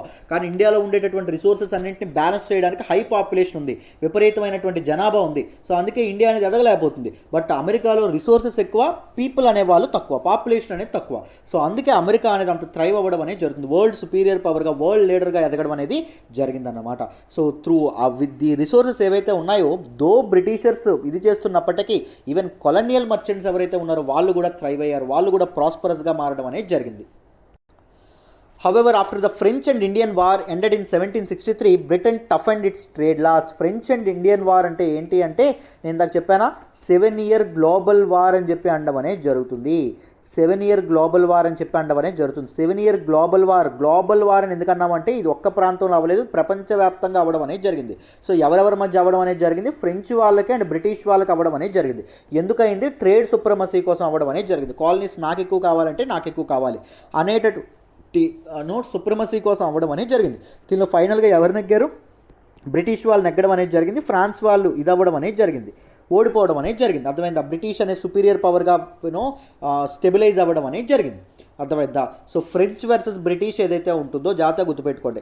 ఫ్రెంచ్ అండ్ ఇండియన్ వార్ అని ఎందుకు అన్నామో, ఇక్కడ నార్త్ అమెరికాలో both French and Indian people అంటే ఎవరు, నేటివ్ అమెరికన్స్ ఎవరైతే ఉంటారో నేటివ్ అమెరికన్స్. కొలంబస్ ఏం చెప్పాం, కొలంబస్ ఏం ఒప్పుకోలేదు, నేను ఇండియాకే వచ్చాను రా బాబు అంటాడు ఆయన. అమెరికాకు వస్తాడు, అమెరికాకు వచ్చి ఇది అమెరికా కాదురా బాబు, నువ్వు అట్లాంటిక్ ఓషన్లో డైరెక్షన్ మార్చుకొని నువ్వు వెస్ట్ సైడ్ వెళ్ళిపోయావు, నువ్వు అమెరికాకు వచ్చావు, నువ్వు ఇండియాకి రాలేదురా బాబు, ఇండియాకి సీ రూట్ నువ్వు కనుక్కోలేదంటే, లేదు నేను ఇండియాకి వచ్చాను అంటాడు. అక్కడ ఉన్న పీపుల్ నేను ఇండియన్స్ అని పిలుస్తాను అంటాడు ముండోడు. అర్థమైందా. సో అందుకు అక్కడ ఉండే వాళ్ళని ఇండియన్స్, రెడ్ ఇండియన్ ట్రైబ్స్ అని చెప్పి పిలవడం అనేది జరుగుతుంది. అర్థమైందా. సో ఫ్రెంచ్ అండ్ ఇండియన్స్ కలిపి బ్రిటిష్ వాళ్ళు ఎవరైతే ఉన్నారో బ్రిటిష్ వాళ్ళతో కలిపి పోరాడినటువంటి ఒక ఇంపార్టెంట్ వార్ ఏంటి అంటే మన తాలూకా 7 year గ్లోబల్ వార్ అమ్మ. అర్థమైందా. ఇది 1763లో 1763లో ఎండ్ అవ్వడం అనేది జరిగింది. బ్రిటన్ ఎండ్ అయిన తర్వాత బ్రిటన్ ఏం చేసింది, తన ట్రేడ్ లాస్ ఏవైతే ఉంటాయో వాటిని టఫెన్ చేయడం అనేది జరిగింది. వాళ్ళని చాలా టైట్గా పెట్టడం అనేది జరిగింది. సో ఇక మీద స్మగ్లింగ్ గట్రా ఎలా చేయకూడదు, నావిగేషన్ యాక్ట్స్ లాంటివి పర్ఫెక్ట్గా ఇంప్లిమెంట్ చేయాలి. ఎందుకంటే మేము ఈ 7 year గ్లోబల్ వార్లో బ్రిటిష్ వాళ్ళకి చాలా డబ్బు అనేది పోవడం అనేది జరిగింది. దో దే వన్, వాళ్ళు విజయం సాధించినప్పటికీ వాళ్ళకి ఆర్టిలరీకి కానీ లేకపోతే వాళ్ళు మొబిలైజింగ్ ఆఫ్ ట్రూప్స్కి కానీ వీటన్నిటికీ మనీ అనేది చాలా ఖర్చు అయిందండి. ట్రూప్స్ మెయింటెనెన్స్కి వాటికి మరి మనీ అనేది రాబట్టాలి కదా, ఎలా రాబడతారు, ట్యాక్స్లు పన్నులు గట్రా వేసి లేకపోతే ఇలాంటి లాస్ ఏవైతే ఉంటాయో వాటిని స్ట్రిక్ట్గా పెట్టి ప్రాఫిట్ అనేది గట్టిగా తెచ్చుకొని వాళ్ళు దాన్ని కంపెన్సేట్ చేయడం అనేది జరుగుతుంది. అదే పని చేశారు ఎవరు, బ్రిటిష్ వాళ్ళు ఎవరైతే ఉన్నారో Britishers. These changes sparked growing anger in the colonies. ఎప్పుడైతే ట్రేడ్ లాస్ని బ్రిటిష్ వాళ్ళు టైట్ చేయడం అనేది జరిగిందో అప్పుడు ఏం జరగడం అనేది జరిగింది, మన తాలూకా కాలనీస్ యొక్క ఇన్కమ్ అనేది తగ్గడం అనేది జరిగింది. కాలనీస్ యొక్క ఇన్కమ్ ఎప్పుడైతే తగ్గిందో, కాలనీస్ ఎవరైతే ఉన్నారో వాళ్ళు ఎప్పుడైతే వాళ్ళ తాలూకా చేతిలో డబ్బులు పడడం ఎప్పుడైతే తగ్గిందో వాళ్ళ కోపం రావడం అనేది జరిగింది. బ్రిటిష్ వాళ్ళ మీద విపరీతంగా కోపం ఉన్నారు. మా స్టేట్స్లో మా గవర్నమెంట్ ఉంది, మాకు మీరు ఎక్కడో లండన్లో పార్లమెంట్లో చేసినటువంటి చట్టాల్ని మా నాల మీద మీరు ఎలా ఇది చేస్తారు, మెల్లమెల్లగా మేము బ్రిటిష్ సంతతికి చెందిన వాళ్ళం అనేటటువంటి మాటను మర్చిపోయి వాళ్ళు ఏమనుకుంటున్నారు, మేము అమెరికాకి చెందిన వాళ్ళం అనేటటువంటి భావన వాళ్ళకి పెరిగింది. అమెరికన్ నేషనలిజం ఏదైతే ఉంటుందో అది వాళ్ళ మనసుల్లో ఎవాల్వ్ అవ్వడం అనేది జరిగింది. Though they are originally from British, కానీ వాళ్ళు బ్రిటిష్ మన అమెరికన్ నేల మీద ఉండడం వల్ల, అమెరికన్ గాలి పీల్చడం వల్ల, అమెరికన్ నీరు తాగడం వల్ల అమెరికన్లుగా వాళ్ళు మెల్లగా రూపాంతరం చెందడం అనేది జరిగిందమ్మా. సో ఎప్పుడైతే బ్రిటిష్ వాళ్ళు navigation acts and trade acts ఏవైతే ఉన్నాయో వాటి మీద హోల్డ్ అనేది తెచ్చుకుంటున్నారో దీస్ కాలనీస్ ఎవరైతే ఉన్నారో కాలనీస్ అనే వాళ్ళు కోపంతో రగిలిపోవడం అనేది జరిగింది. ఎవరి మీద, బ్రిటిష్ వాళ్ళ మీద. అర్థమైందా. రైట్, నెక్స్ట్ చూడండి. సో ఇప్పుడు అమెరికాకి ఇండిపెండెన్స్ ఎలా వచ్చిందో తెలుసుకుందాం, జాగ్రత్తగా వినండి. హౌ అమెరికా విన్స్ ఇండిపెండెన్స్ చూద్దాం, జాగ్రత్తగా వినండి. సో ఇన్ 1760 1760లో జార్జ్ III ఎవరైతే ఉన్నారో ఈయన బ్రిటిష్ థ్రోన్ ఎప్పుడైతే తీసుకోవడం అనేది జరిగిందో, బ్రిటిష్ థ్రోన్కి ఎప్పుడైతే మొనార్క్గా అవ్వడం అనేది జరిగిందో, most Americans had no thoughts either revolution or independence. వాళ్ళు ఒక విప్లవాన్ని బయలుదేరాలని చెప్పి కానీ లేకపోతే స్వతంత్రం కావాలని చెప్పి కానీ ఎప్పుడు వాళ్ళు అనుకోలేదండి. They still thought themselves as loyal subjects to British king. వాళ్ళందరూ బ్రిటిష్ కింగ్ అయినటువంటి జార్జ్ IIIకి loyal subjects. So Britishers are authority, British are superior country అని చెప్పి వాళ్ళు అనుకోవడం అనేది జరిగింది. ఎప్పుడు వాళ్ళు బ్రిటిష్ వాళ్ళ మీద తిరగబడదామని కానీ ఎప్పుడూ అనుకోలేదు. బట్ కానీ 1776లో సరిగ్గా 16 సంవత్సరాలు గడిచేటప్పటికీ మెనీ అమెరికన్స్, బికాజ్ ఈ నావిగేషన్ లాస్ ఏవైతే ఉన్నాయో, యాక్ట్స్ ఏవైతే ఉన్నాయో అవి చాలా స్ట్రిక్ట్గా అప్లై చేయడం వల్ల చాలామంది Americans they want to risk there lifes to break free from Britain నుంచి స్వాతంత్రం తెచ్చుకోవడానికి ఏదైనా చేద్దాము, సో ఏ పనైనా చేద్దాము, ఎలా అయినా బ్రిటన్ నుంచి ప్రాణాలు అర్పించైనా బ్రిటన్ నుంచి స్వాతంత్రం తెచ్చుకుందాము అనేటటువంటి కోరిక వాళ్ళ బయలుదేరడం అనేది జరిగింది. స్వాతంత్రం అనేటటువంటి కాంక్ష వాళ్ళు మొదలవ్వడం అనేది జరిగింది. During the French and Indian war which is also called, ఇందాక చెప్పాను కదా దీన్ని ఏమంటామండి, 7 year గ్లోబల్ వార్ అని చెప్పి అనడం అనేది జరుగుతుంది. సో ఎవరెవరి మధ్య జరిగింది, ఫ్రెంచ్కి అండ్ బ్రిటిష్ వాళ్ళకి మధ్య జరగడం అనేది జరిగింది. ఎందుకు, ట్రేడ్ సుప్రమసీ అండ్ కాలనీస్ ఏవైతే ఉంటాయో కాలనీస్ కోసం, మోస్ట్ షేర్ ఆఫ్ కాలనీస్ మాకు కావాలనేటటువంటి దాంతో వీళ్ళిద్దరి మధ్య జరగడం అనేది జరిగింది. సో దీనిలో ఎవరు గెలిచారు, బ్రిటిష్ వాళ్ళు గెలవడం అనేది జరిగింది. ఫ్రెంచ్ వాళ్ళు ఎవరైతే ఉంటారో ఫ్రెంచ్ వాళ్ళు ఓడిపోవడం అనేది జరిగింది. సో ఈ ఫ్రెంచ్ అండ్ ఇండియన్ వార్ ఏదైతే ఉంటుందో దీనిలో గ్రేట్ బ్రిటన్ చాలా చాలా అప్పుల్లో కూరుకుపోవడం అనేది జరిగింది. ఫ్రాన్స్తో జరిగినటువంటి వార్లో చాలా ఇట్ వన్, అది గెలిచినప్పటికీ చాలా చాలా ట్రూప్స్ మొబిలైజేషన్కి కానీ, ఆర్టిలరీకి కానీ, ఎమ్యునిషన్కి కానీ చాలా చాలా ఖర్చు అవ్వడం అనేది జరిగింది. దాంతోపాటు ఒక ప్రదేశం నుంచి ఇంకో ప్రదేశానికి ట్రాన్స్పోర్ట్ అండ్ ట్రావెలింగ్ కానీ చాలా చాలా బ్రిటన్కి ఖర్చు అవ్వడం అనేది జరిగింది. ఫ్రాన్స్కి కూడా ఖర్చు అయింది. అది మనకి ఫ్రెంచ్ రెవల్యూషన్ ఏదైతే ఉంటుందో ఫ్రెంచ్ రెవల్యూషన్లో మాట్లాడతాం. అదొక reason, one of the reason అండి. This particular 7-year global war is one of the reasons for all the revolutions around the world. So దాని గురించి కూడా మాట్లాడదాం. ఫ్రెంచ్ రెవల్యూషన్కి అది కారణం అవుతుంది. ఇప్పుడు అమెరికన్ రెవల్యూషన్ కూడా అది కారణం అవడం అనేది జరిగింది. బికాజ్ బ్రిటన్ అనేది చాలా చాలా డబ్బులు కోల్పోవడం వల్ల. Because American colonies benefited from Britain's victory, Britain expected the colonies to help pay the costs of the war. So American colonies, Britain అనేది గెలవడం వల్ల అమెరికన్ కాలనీస్ ఎవరైతే ఉన్నారో వాళ్ళు లబ్ధి పొందారనేటటువంటి ఉద్దేశంతో బ్రిటన్ ఏమనుకుంది, కాలనీస్లు ఎవరైతే ఉన్నారో వాళ్ళు మనకి వార్ కాస్ట్ ఏవైతే ఉంటాయో, మనకి నష్టపరిహారం యుద్ధంలో వచ్చినటువంటి నష్టం ఏదైతే ఉంటుందో దానిలో పోర్చడంలో వాళ్ళు హెల్ప్ చేస్తారు అనుకున్నారు. ఎవరు? బ్రిటన్ గవర్నమెంట్ అనుకోవడం అనేది జరిగింది. అమెరికన్ కాలనీస్ బ్రిటన్ విక్టరీ ద్వారా ఎలా పొందారు అంటే, because most of these colonies 13 colonies settle అయినటువంటి వాళ్ళందరూ ఎవరు అంటే మన తాలూకా బ్రిటన్ వాళ్ళు. ఫ్రెంచ్ గవర్నమెంట్ వస్తే ఏం జరుగుతుంది, వీళ్ళకి లాభం అనేది చేకూరుతుందా అంటే చేకూరదు. Because they are originally from UK. జరగడం అనేది జరగదు కదా. సో ఎప్పుడైతే బ్రిటిష్ అనేది గెలుపొందడం అనేది జరిగిందో దీస్ పీపుల్, అమెరికన్ కాలనీస్ ఎవరైతే ఉన్నారో చాలా హ్యాపీ ఫీల్ అయ్యారు. అర్థమైందా, మా బ్రిటన్ విన్ అయిందని చెప్పి. సో అందుకే వాళ్ళు ఏమనుకున్నారు, బ్రిటన్ గవర్నమెంట్ ఏమనుకుంటుంది, వీళ్ళు ఈ నష్టాలను పోర్చడంలో మాకు హెల్ప్ చేస్తారు అనుకుంటారు. ఇన్ 1765 1765లో Britain parliament pass the Stamp Act. British government అనేది స్టాంప్ యాక్ట్ అనేది పాస్ చేయడం అనేది జరుగుతుంది. ఏంటి స్టాంప్ యాక్ట్? ఈ చట్టం ప్రకారం colonies had to pay tax to have an official stamp put on wills, deeds, newspapers and other printed materials. Wills అంటే ఏంటి అంటే దస్తావేజులు ఏవైతే ఉంటాయో దస్తావేజులు. మీకు విల్స్ అండ్ డీడ్స్ అంటే దస్తావేజులమ్మ. అంటే మనకి ఇవేవైతే ఉంటాయో వీల్నామాలు ఏవైతే ఉంటాయి, వీల్నామాలు కానీ, దస్తావేజులు కానీ, న్యూస్ పేపర్స్ కానీ, అదర్ ప్రింటెడ్ మెటీరియల్స్లో అఫీషియల్ స్టాంప్ అనేది పెట్టాలంటే ఎంతో కొన్న పన్ను అనేది కట్టాలి అనేటటువంటి ఇదేదైతే ఉందో, అనేటటువంటి చట్టం ఏదైతే ఉంటుందో చట్టాన్ని బ్రిటిష్ పార్లమెంట్ చేయడం అనేది జరిగింది. దీనికి అమెరికన్ కాలనీస్ అనేవాళ్ళు చాలా చాలా కోపగించుకున్నారండి. They were outraged. They had never paid taxes directly to the British government before. డైరెక్ట్గా బ్రిటిష్ గవర్నమెంట్కి ఎప్పుడు అమెరికన్ కాలనీస్ అనేవాళ్ళు పే చేయాల, రూపాయి కూడా పే చేయడం అనేది జరగల. Of course there were indirect taxes అనేవి ఉండేవి. ఎలాగా, ఫ్రెంచ్ అండ్ డచ్ గూడ్స్ మీద మనకి ఏం చేసేవాళ్ళు, ట్యాక్సెస్ అనేది వేసేవాళ్ళు. ఈ ఇండైరెక్ట్ ట్యాక్సెస్ అనేవి బ్రిటిష్ గవర్నమెంట్ వీళ్ళు కట్టారు. కానీ డైరెక్ట్ ట్యాక్స్ ప్రత్యక్ష పన్నులు ఎప్పుడు మన తాలూకా బ్రిటిష్ అమెరికన్ కాలనీస్ ఎవరైతే ఉన్నారో, అమెరికాలో సెటిల్ అయినటువంటి కాలనీస్ ఎవరైతే ఉన్నారో వాళ్ళు ఎప్పుడు బ్రిటిష్ గవర్నమెంట్ కట్లా. కానీ ఇప్పుడు స్టాంప్ యాక్ట్ ఏదైతే ఉంటుందో ఇది ఎనాక్ట్ చేసి బ్రిటిష్ గవర్నమెంట్ ఏమవుతుంది, కొత్త పన్నులు అనేవి తీసుకురావడం అనేది జరుగుతుంది.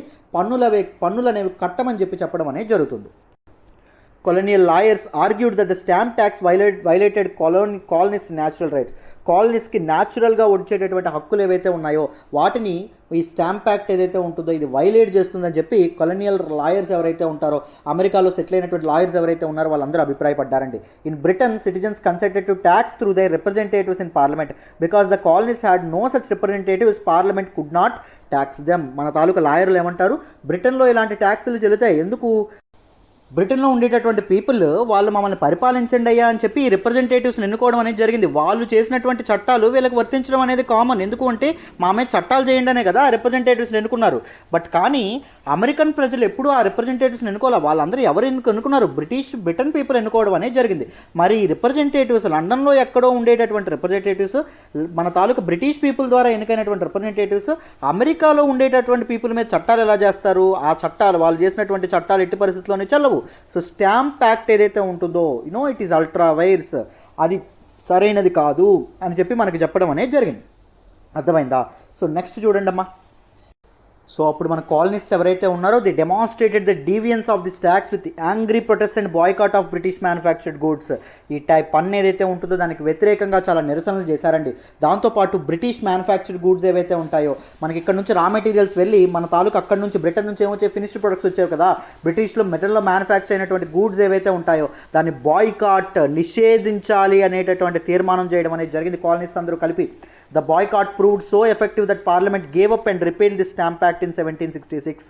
సో ఎప్పుడైతే బాయ్కాట్ అనేది జరగడం అనేది జరిగిందో మన తాలూకా పార్లమెంట్ ఏదైతే ఉంటుందో, మన బ్రిటిష్ పార్లమెంట్ ఏదైతే ఉంటుందో ఈ స్టాంప్ యాక్ట్ని రిపీల్ చేయడం అనేది జరిగింది. ఎప్పుడైతే తీవ్రతరం అవుతుందో స్టాంప్ యాక్ట్ని రిపీల్ చేయడం అనేది జరిగింది. ఎప్పుడంటే 1766లో. దాన్నే మనం బాయ్కాట్ అనేటటువంటి ఈ ఇన్స్పిరేషన్ మన అమెరికన్ రెవల్యూషన్ నుంచి తీసుకొచ్చే మనకి బెంగాల్ పార్టిషన్ తర్వాత స్వదేశీ మూమెంట్ అనేది జరగడం అనేది జరుగుతుంది. స్వదేశీ మూమెంట్లో భాగంగా మనం బాయ్కాట్ అనేటటువంటి ఒక నినాదంతో ముందుకెళ్తాం. బాయ్కాట్ అనేటటువంటి నిషేధిద్దాం అనేటటువంటి ఒక కాన్సెప్ట్తో ముందుకు వెళ్ళడం అనేది జరుగుతుందమ్మా. సో ప్రతిదీ అమెరికన్ అండ్ ఫ్రెంచ్ రెవల్యూషన్ నుంచి మనం చాలా చాలా ఇన్స్పిరేషన్స్ తీసుకొని మన తాలూకా ఇండియన్ ఫ్రీడమ్ మూమెంట్ ఏదైతే ఉంటుందో దాన్ని ముందుకు తీసుకెళ్లడం అనేది జరిగింది. అర్థమైందా? నెక్స్ట్ చూడండి. So how this war happened then, ఎలా ఈ war of independence, American war of independence అనేది జరిగింది, ఎందుకు జరిగింది?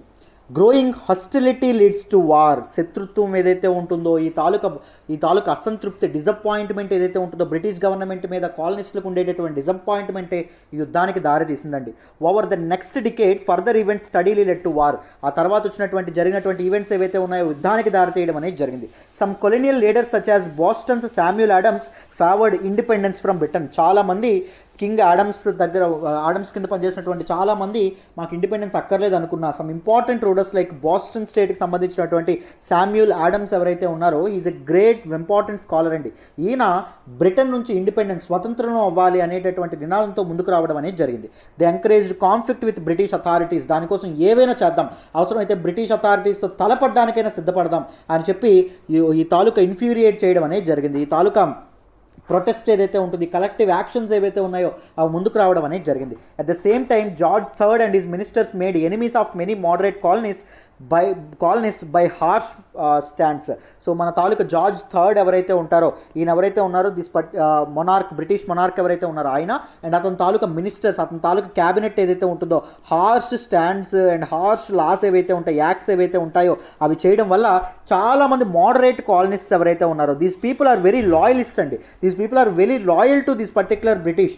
వాళ్ళ తాలూకా ఇదేదైతే ఉంటుందో వాళ్ళ తాలూకా గుడ్ విల్ని కూడా వాళ్ళు పోగొట్టుకోవడం అనేది జరిగింది. వాళ్ళ తాలూకా హార్ష్ యాక్ట్స్ ఏవైతే ఉంటాయి, యాక్ట్స్, హార్ష్ స్టాండ్స్ ఏవైతే ఉంటాయో స్టాండ్స్ వల్ల. సో మెల్లమెల్లగా ఈ కోపం ఏదైతే ఉంటుందో, ది యాంగర్ ఏదైతే ఉంటుందో అది బ్రూ అవుతుందండి. It's brewing up. సో ఎప్పుడైతే ఒక ప్లాట్ఫామ్ అనేది సెట్ అయింది, ఒక చిన్న నిప్పు కనికి ఉంటే చాలు అందరూ కలిపి ఎగనెస్ట్గా, ఇది ఎవరికి ఎగనెస్ట్గా, బ్రిటిష్ వాళ్ళకి ఎగనెస్ట్గా అమెరికా తిరగబడ్డానికి, ముఖ్యంగా అమెరికాలో 13 కాలనీస్ తిరగబడ్డానికి రెడీగా ఉండడం అనేది జరిగింది. In 1773, to protest an import tax on tea, Adams organized a raid against 3 British ships in Boston Harbor. Boston Harbor ఏదైతే ఉంటుందో, హార్బర్లో మన తాలూకా యాడమ్స్ ఎవరైతే ఉంటారో ఈయన ఒక ఇది చేయడం అనేది జరుగుతుంది, ఒక రైడ్ కండక్ట్ చేయడం అనేది జరుగుతుంది. దేని మీద? బ్రిటిష్ షిప్స్ ఏవైతే ఉంటాయి, బ్రిటిష్ షిప్స్. సో ఏం చేస్తారు, బ్రిటిషర్స్ ఇంపోర్ట్ ట్యాక్స్ అనేది వేయడం అనేది జరుగుతుంది. దేని మీద? టీ మీద వేయడం అనేది జరుగుతుంది. దేని మీద? ముఖ్యంగా ఫ్రెంచ్ వాళ్ళు ఏదైతే ఉంటుందో, French goods and Dutch goods ఏవైతే ఉంటాయో వాటి మీద ఇంపోర్ట్ ట్యాక్స్ అనేది వేయడం అనేది జరుగుతుంది. దానివల్ల అమెరికాలో వాటి తాలూకా కాస్ట్ అనేది పెరగడం అనేది జరుగుతుంది. ధరలు అనేవి పెరిగితే మరి సామాన్యుల తాలూకా నడ్డి పెరగడం అనేది జరుగుతుంది కదా.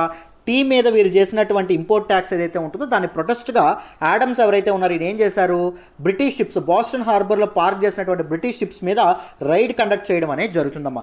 ద రైడర్స్ డంప్డ్ 432 చెస్ of tea into the water. Raiders ఎవరైతే ఉంటారో 342 శాచెట్స్ ఏవైతే ఉంటాయో, ఇవేవైతే ఉంటాయో, దిస్ ప్యాకేజెస్ ఏవైతే ఉంటాయో వాటన్నిటి వాటర్లో పడేయడం అనేది జరుగుతుంది.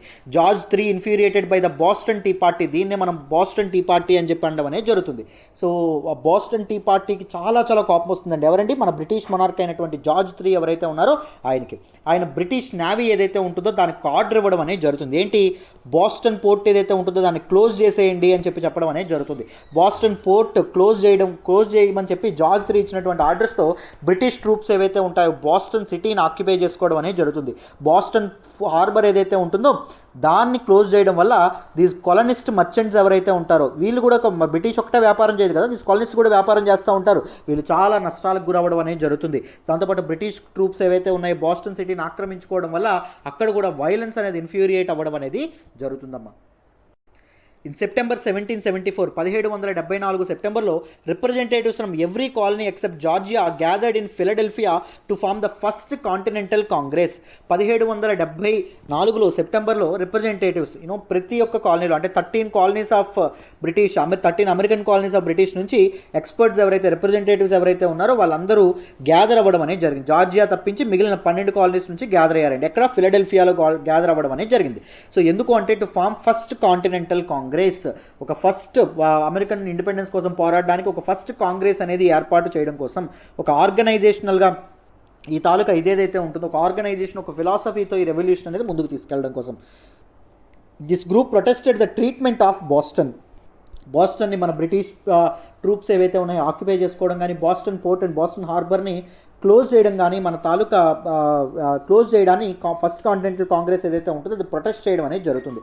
When the king paid little attention to their complaints, మన తాలూకా కింగ్ ఎవరైతే ఉన్నారో జార్జ్ III వాళ్ళు ఇచ్చినటువంటి కంప్లైంట్స్కి అంత అటెన్షన్ అనేది పే చేయకపోవడం వల్ల all 13 colonies decided to form the second Continental Congress to debate their next move. So వాళ్ళందరూ ఏమనుకుంటారు, సెకండ్ కాంటినెంటల్ కాంగ్రెస్ అంటే మీటింగ్ అని అర్థం అండి. సెకండ్ మీటింగ్ అనేది కండక్ట్ చేయడం అనేది జరుగుతుంది. ఈ సెకండ్ మీటింగ్ అనేది ఫామ్ చేసి వీళ్ళు ఏం చేస్తారు, ఆ తాలూకా నెక్స్ట్ మూవ్, నెక్స్ట్ ఏం చేయాలి, జార్జ్ III అనే ఆ వ్యక్తి మన తాలూకా కింగ్ ఎవరైతే బ్రిటిష్ కింగ్ ఎవరైతే ఉన్నారో, బ్రిటిష్ మొనార్క్ ఎవరైతే ఉన్నారో ఆయన ఏం రియాక్ట్ అవ్వట్లేదు, ఇప్పుడు మనం నెక్స్ట్ చేయాల్సినటువంటి తక్షణ కర్తవ్యం ఏంటి అని మీటింగ్లో డిసైడ్ చేయడం అనేది జరుగుతుందమ్మా.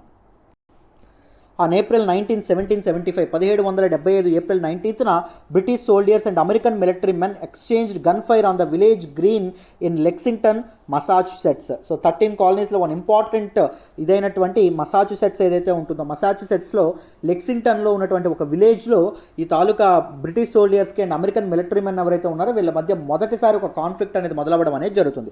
The fighting spread to near by conquered, ఆ ఫైటింగ్ అనేది నియర్ బై పీపుల్ ఎవరైతే ఉన్నారో, నియర్ బై తాలూకాస్ ఏవైతే ఉన్నాయో వాటన్నింటికి స్ప్రెడ్ అవ్వడం అనేది జరుగుతుంది.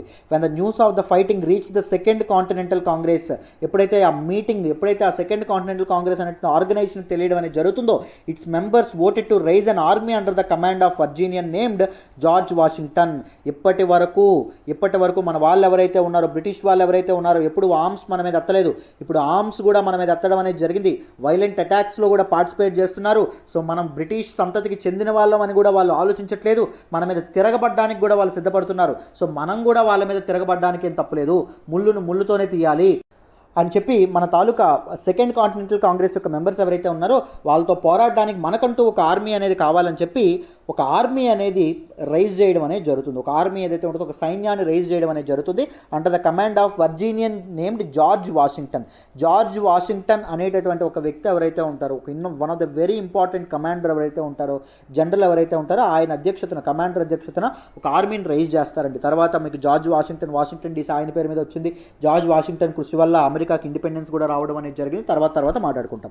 The American Revolution had began. George Washington అధ్యక్షత మొదలైనటువంటి సైన్యం ఎప్పుడైతే మొదలైందో అమెరికన్ రెవల్యూషన్ ఏదైతే ఉందో, అమెరికన్ విప్లవం ఏదైతే ఉంటుందో అది మొదలవ్వడం అనేది జరిగింది. So enlightenment ideas influence American కాలనీస్కి నాట్ ఓన్లీ ఎకనామిక్, ఈ ట్యాక్స్లు పెంచడం వీటి వల్ల నాట్ ఓన్లీ పొలిటికల్ కాజెసే కాదండి, ఈ ఎన్లైటన్మెంట్ ఇంటలెక్చువల్ కాజెస్ కూడా ఉండడం అనేది జరిగింది. సో ఎన్లైటన్మెంట్ ఐడియాస్ మనకి మిడివల్ యూరోప్లో మొదలైనటువంటి ఎన్లైటన్మెంట్ ఐడియాస్ ఏవైతే ఉంటాయో అవి అమెరికన్ కాలనీస్ని ఇన్ఫ్లుయెన్స్ చేయడం అనేది జరిగింది. Although a war had begun, the American colonies still debated their attachment to Great Britain. So war అనేది మొదలైనప్పటికీ అమెరికన్ కాలనీస్ ఎవరైతే ఉన్నారో, some of the American colonies Great బ్రిటన్కి లాయల్గా కూడా ఉండడం అనేది జరిగిందండి. వాళ్ళకి లాయల్గా ఉండడం అనేది జరిగింది, వాళ్ళతో సఖ్యతగా మెలగడం అనేది జరిగింది. Many colonies wanted to remain part of Britain. చాలామంది కాలనీస్ బ్రిటన్లో పార్ట్గానే ఉందాం, ఎంతైనా మనం బ్రిటన్ సంతతికి చెందినటువంటి వాళ్ళం అని చెప్పి చాలామంది అనుకోవడం అనేది జరిగింది. ఏ growing number however favoured independence. కానీ ఎక్కువ మంది, కొంతమంది బ్రిటన్తోనే ఉండిపోదాం అనుకున్నప్పటికీ చాలా ఎక్కువ మంది బ్రిటన్ నుంచి ఇండిపెండెన్స్, స్వతంత్రం అనేది తెచ్చుకుందాం, ఇండిపెండెంట్ అమెరికా అనేది స్టార్ట్ అవ్వాలి, అమెరికా అనేది అవతరించాలి అనేటటువంటి ఉద్దేశంతో చాలా ఎక్కువ మంది ప్రొటెస్ట్ అనేవి చేయడం అనేది మొదలుపెట్టారు. They had the persuasive arguments of colonial leaders such as Patrick Henry, John Adams, Benjamin Franklin. So ఇలాంటి కొలోనియల్ లీడర్స్ ఎవరైతే ఉన్నారో, ఇండిపెండెన్స్ కోరుకునేటటువంటి కొలోనియల్ లీడర్స్ ఎవరైతే ఉన్నారో వీళ్ళు ర్యాలీస్ కండక్ట్ చేసి తమ తాలూకా స్పీచెస్ ఏవైతే ఉంటాయో, వండర్ఫుల్ స్పీచెస్, మాటలు తోటాల్లో వదులుతున్నారు. బ్రిటిష్ నుంచి మనకి స్వాతంత్రం ఎట్టి పరిస్థితుల్లోనే కావాలి, ప్రాణాలు అర్పించైన బ్రిటిష్ నుంచి మనం స్వాతంత్రం తెచ్చుకోవాలి, మనకంటూ మనం ప్రాస్పరస్గా ఎదగాలి అని చెప్పి వీళ్ళు సంధించినటువంటి మాటలు ఏవైతే ఉంటాయో, పదాస్త్రాలు ఏవైతే ఉంటాయో అవి కాలనీస్ ఎవరైతే ఉంటారో వాళ్ళ మైండ్స్లో కంప్లీట్గా పెనట్రేట్ అయిపోవడం అనేది జరిగింది. These people started raising an army, these people started supporting the independence of America from Britain నుంచి అమెరికా అనేది ఇండిపెండెన్స్ అనేది స్వాతంత్రం రావడానికి వీళ్ళు సపోర్ట్ చేయడం అనేది మొదలుపెట్టారు చాలామంది. These leaders used enlightenment ideas to justify independence. ఈ లీడర్స్ ఎవరైతే ఉన్నారో వీళ్ళందరూ ఎన్లైటన్మెంట్ ఐడియాస్ ఏవైతే ఉంటాయి, ఎన్లైటన్మెంట్ ఐడియాస్ని అంటే చెప్పాను కదా, మనకి 17th to 18th century మధ్యలో మనకి యూరప్లో ఏం జరుగుతుంది అంటే ఎన్లైటన్మెంట్ ఎరా, ద ఏజ్ ఆఫ్ ఎన్లైటన్మెంట్ అనేటటువంటిది రెనెసా పీరియడ్ అనేది మొదలవుతుంది. అక్కడ ఇంపార్టెంట్ ఫిలాసఫర్స్ ఎవరైతే ఉన్నారో చాలా చాలా ఫిలాసఫీస్ని, ఐడియాలజీస్ని ఇవ్వడం అనేది జరిగింది.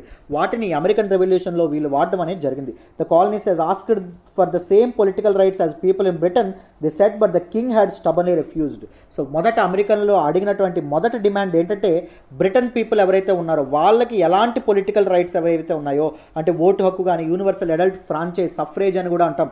సో ఏవైతే ఉన్నాయో అవి కూడా మాకు కలగండి. మా రిప్రజెంటేటివ్స్ని మేమే ఎన్నుకునే, మా లా మేకర్స్ని మేమే ఎన్నుకునే అధికారాన్ని మాకు ఇవ్వండి, ఆ స్వేచ్ఛను మాకు ఇవ్వండి అని మొదట మొదలుపెట్టారు. కానీ బ్రిటిష్ కింగ్ జార్జ్ III ఎవరైతే ఉన్నారో ఈ స్టబన్లీ రిఫ్యూజ్, లేదు అలా కుదరదంటే కుదరదు, అలా చెయ్యనంటే చెయ్యను, బ్రిటిష్ వాళ్ళు ఎక్కడ, బ్రిటిష్ పీపుల్ ఎక్కడ, మీరెక్కడ, బ్రిటన్ పీపుల్ ఎక్కడ, మీరెక్కడ అనడం అనేది జరిగింది. Therefore the colonies were justified in rebelling against a tyrant who had broken the social contract.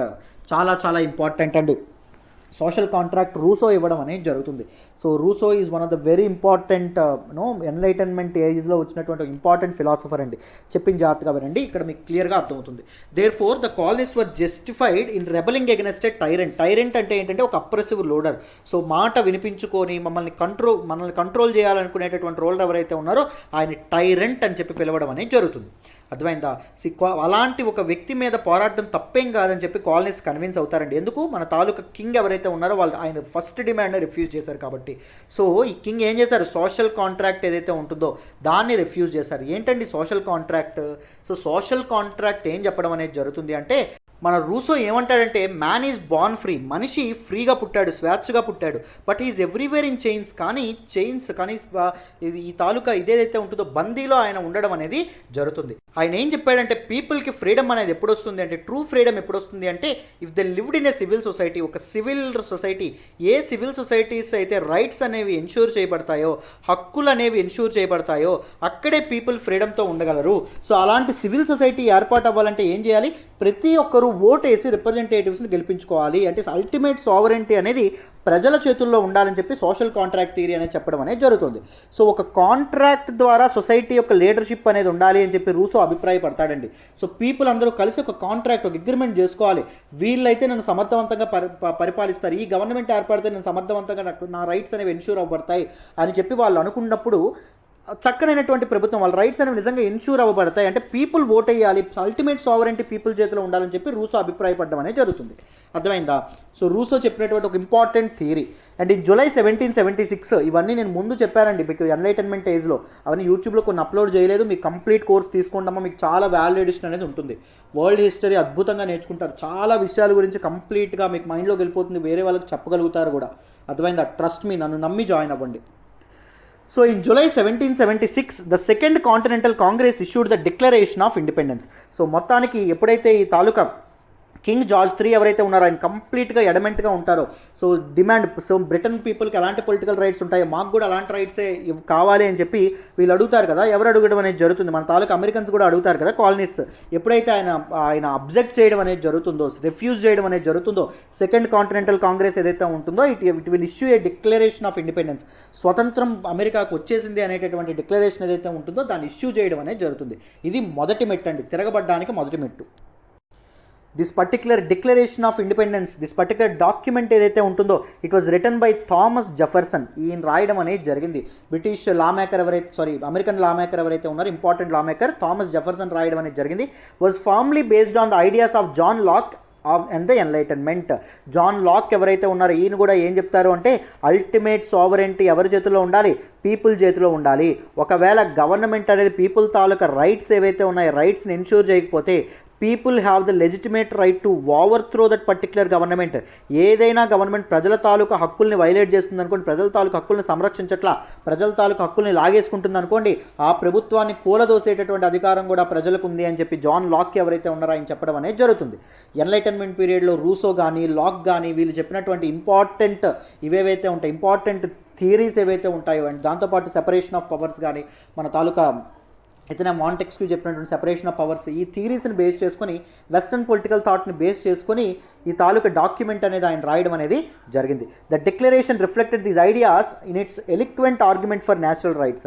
So ఈ డిక్లరేషన్ అనేది ఏం చెప్పింది అంటే న్యాచురల్ రైట్స్, కాలనీస్ యొక్క న్యాచురల్ రైట్స్ వైలేట్ అవ్వకూడదు, న్యాచురల్ రైట్స్ అనేవి ఎన్ష్యూర్ అవ్వాలి కాలనీస్కి అని చెప్పడం అనేది జరిగింది. Since Locke has asserted that people had the right to rebel against an unjust ruler, the Declaration of Independence include a long list of George Third's abuses. So జాగ్రత్తగా ఉండండి.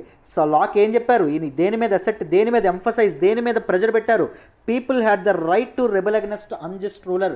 So unjust అంటే అర్థం ఏంటి ఇక్కడ, న్యాయబద్ధంగా లేనటువంటి ఒక రూలర్, పాలకుడు ఎవరైతే ఉంటారో ఆయన మీద తిరగబడేటటువంటి ఆ గవర్నమెంట్ని ఓవర్ త్రో చేసేటటువంటి హక్కు ఎవరికి ఉంది, ప్రజలకు ఉందని చెప్పి జాన్ లాక్ చెప్పాడు. సో ఆయన ఇచ్చినటువంటి దాని మీద ఈ డిక్లరేషన్ ఆఫ్ ఇండిపెండెన్స్లో ఎక్కువగా ఏం చెప్పారు అంటే జార్జ్ థర్డ్ యొక్క అబ్యూజ్ ఆఫ్ రైట్స్ని ఆయన ఎలా వైలేట్ చేశాడు, కాలనీస్ యొక్క న్యాచురల్ రైట్స్ని లాక్కోవడానికి ఎలా ప్రయత్నించాడు. ఎందుకంటే పీపుల్ ఆఫ్ అమెరికన్స్ ఎవరైతే ఉంటారో అమెరికన్స్ అందరినీ ఇన్ఫ్యూరియేట్ చేయడానికి, వాళ్ళందరినీ రెచ్చగొట్టడానికి ఈ డిక్లరేషన్ ఆఫ్ ఇండిపెండెన్స్లో ఇవన్నీ ఇంక్లూడ్ చేయడం అనేది జరిగింది. మన జార్జ్ థర్డ్ ఈ పని చేశాడు, ఆ పని చేశాడు, స్టాంప్ యాక్ట్స్ తీసుకొచ్చాడు, నావిగేషన్ యాక్ట్ తీసుకొచ్చాడు, మనం ఎంత సఫర్ అయ్యాం అంత సఫర్ అయ్యాం అని చెప్పి ఇది చేయడం అనేది జరిగింది. దాంతోపాటు జాన్ లాక్ యొక్క ఐడియాలజీస్ని కూడా దానిలో బేస్ చేసుకొని థామస్ జెఫర్సన్ ఒక డాక్యుమెంట్ని ఏర్పాటు చేయడం అనేది జరిగిందమ్మా. The document ended by breaking the ties between the colonies and Britain. Document ఏం చెప్పింది, లాస్ట్గా కన్క్లూడన్లో బ్రిటన్తో మొత్తం అన్ని టైస్ అనేవి మనం తెచ్చుకోవాలి, బ్రిటన్ నుంచి కంప్లీట్గా ఇండిపెండెన్స్ అనేది మనం తెచ్చుకోవాలి అని చెప్పి మెన్షన్ చేయబడ్డం అనేది జరిగింది. The colonies, the declaration said the colonies are absolved from all allegiance to the British crown. British crown నుంచి కంప్లీట్గా సెపరేట్ అయిపోతుంది, కొద్దిగా కూడా బ్రిటిష్ క్రౌన్ అండర్లో ఉండడానికి వీల్లేదు, బ్రిటిష్ యొక్క సబ్జెక్ట్స్గా మనం ఉండడానికి వీల్లేదు, మనకంటూ స్వతంత్రం అనేది రావాలి అని చెప్పి చెప్పడం అనేది, మనకంటూ స్వతంత్రం మనం తెచ్చేసుకున్నామని చెప్పి డిక్లేర్ చేయడం అనేది జరిగింది. ఇండిపెండెన్స్ని డిక్లేర్ చేయడం అనేది జరిగింది Thomas Jefferson through his document of independence. So then success for the కాలనీస్కి మొదట విజయాన్ని ఎలా చూస్తారో చూద్దాం. When war was first declared, the odds seemed heavily weighted against the Americans. So చూడండి జాగ్రత్తగా, వార్ ఎప్పుడైతే డిక్లేర్ చేయబడ్డం అనేది జరుగుతుందో, ఎప్పుడైతే American war through Declaration of Independence ద్వారా, థామస్ జెఫర్సన్ యొక్క డిక్లరేషన్ ద్వారా వార్ ఎప్పుడైతే డిక్లేర్ చేయబడ్డం అనేది జరుగుతుందో, అమెరికన్స్ అనే వాళ్ళు ఓడిపోతారు అనుకున్నారండి. చాలా వరకు there were many prophets of doom. అందరూ ఏం చెప్పారంటే అమెరికన్స్ ఓడిపోతారు. ద మైటీ బ్రిటిష్ ఎంపైర్ ఏదైతే ఉంటుందో, బ్రిటిష్ ఎంపైర్ ముందు అమెరికన్స్ తాళలేరు. నావిగేషన్ అనేది ఉంది, అద్భుతమైనటువంటి ఆర్మీ ఉంది, అద్భుతమైనటువంటి డబ్బు ఉంది బ్రిటిష్ వాళ్ళ దగ్గర, వాళ్ళ ముందు అమెరికన్స్ ఎంత మాత్రం తాళలేరు అనుకున్నారు.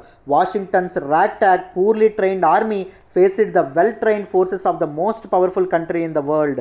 సో అప్పుడే ఆర్మీలోకి అప్పుడే కమాండర్గా చేపడుతున్నటువంటి వాషింగ్టన్ ఇన్ఎక్స్పీరియన్స్ కానీ, లేకపోతే poorly trained army, American army was poorly trained, అంత ట్రైన్డ్ కాదు. సో వీళ్ళందరూ ఎవరితో పోరాడుతున్నారు, అద్భుతంగా ట్రైన్ అయినటువంటి British powerful country, that is most powerful country, అప్పుడు బ్రిటిష్ తాలూకా సైన్యాలతో పోరాడుతున్నారు. బ్రిటిష్ యొక్క పవర్తో, బ్రిటిష్ యొక్క ప్రాస్పరిటీతో, బ్రిటిష్ యొక్క అథారిటీతో పోరాడడం అనేది జరుగుతుంది. Purely trained Americans.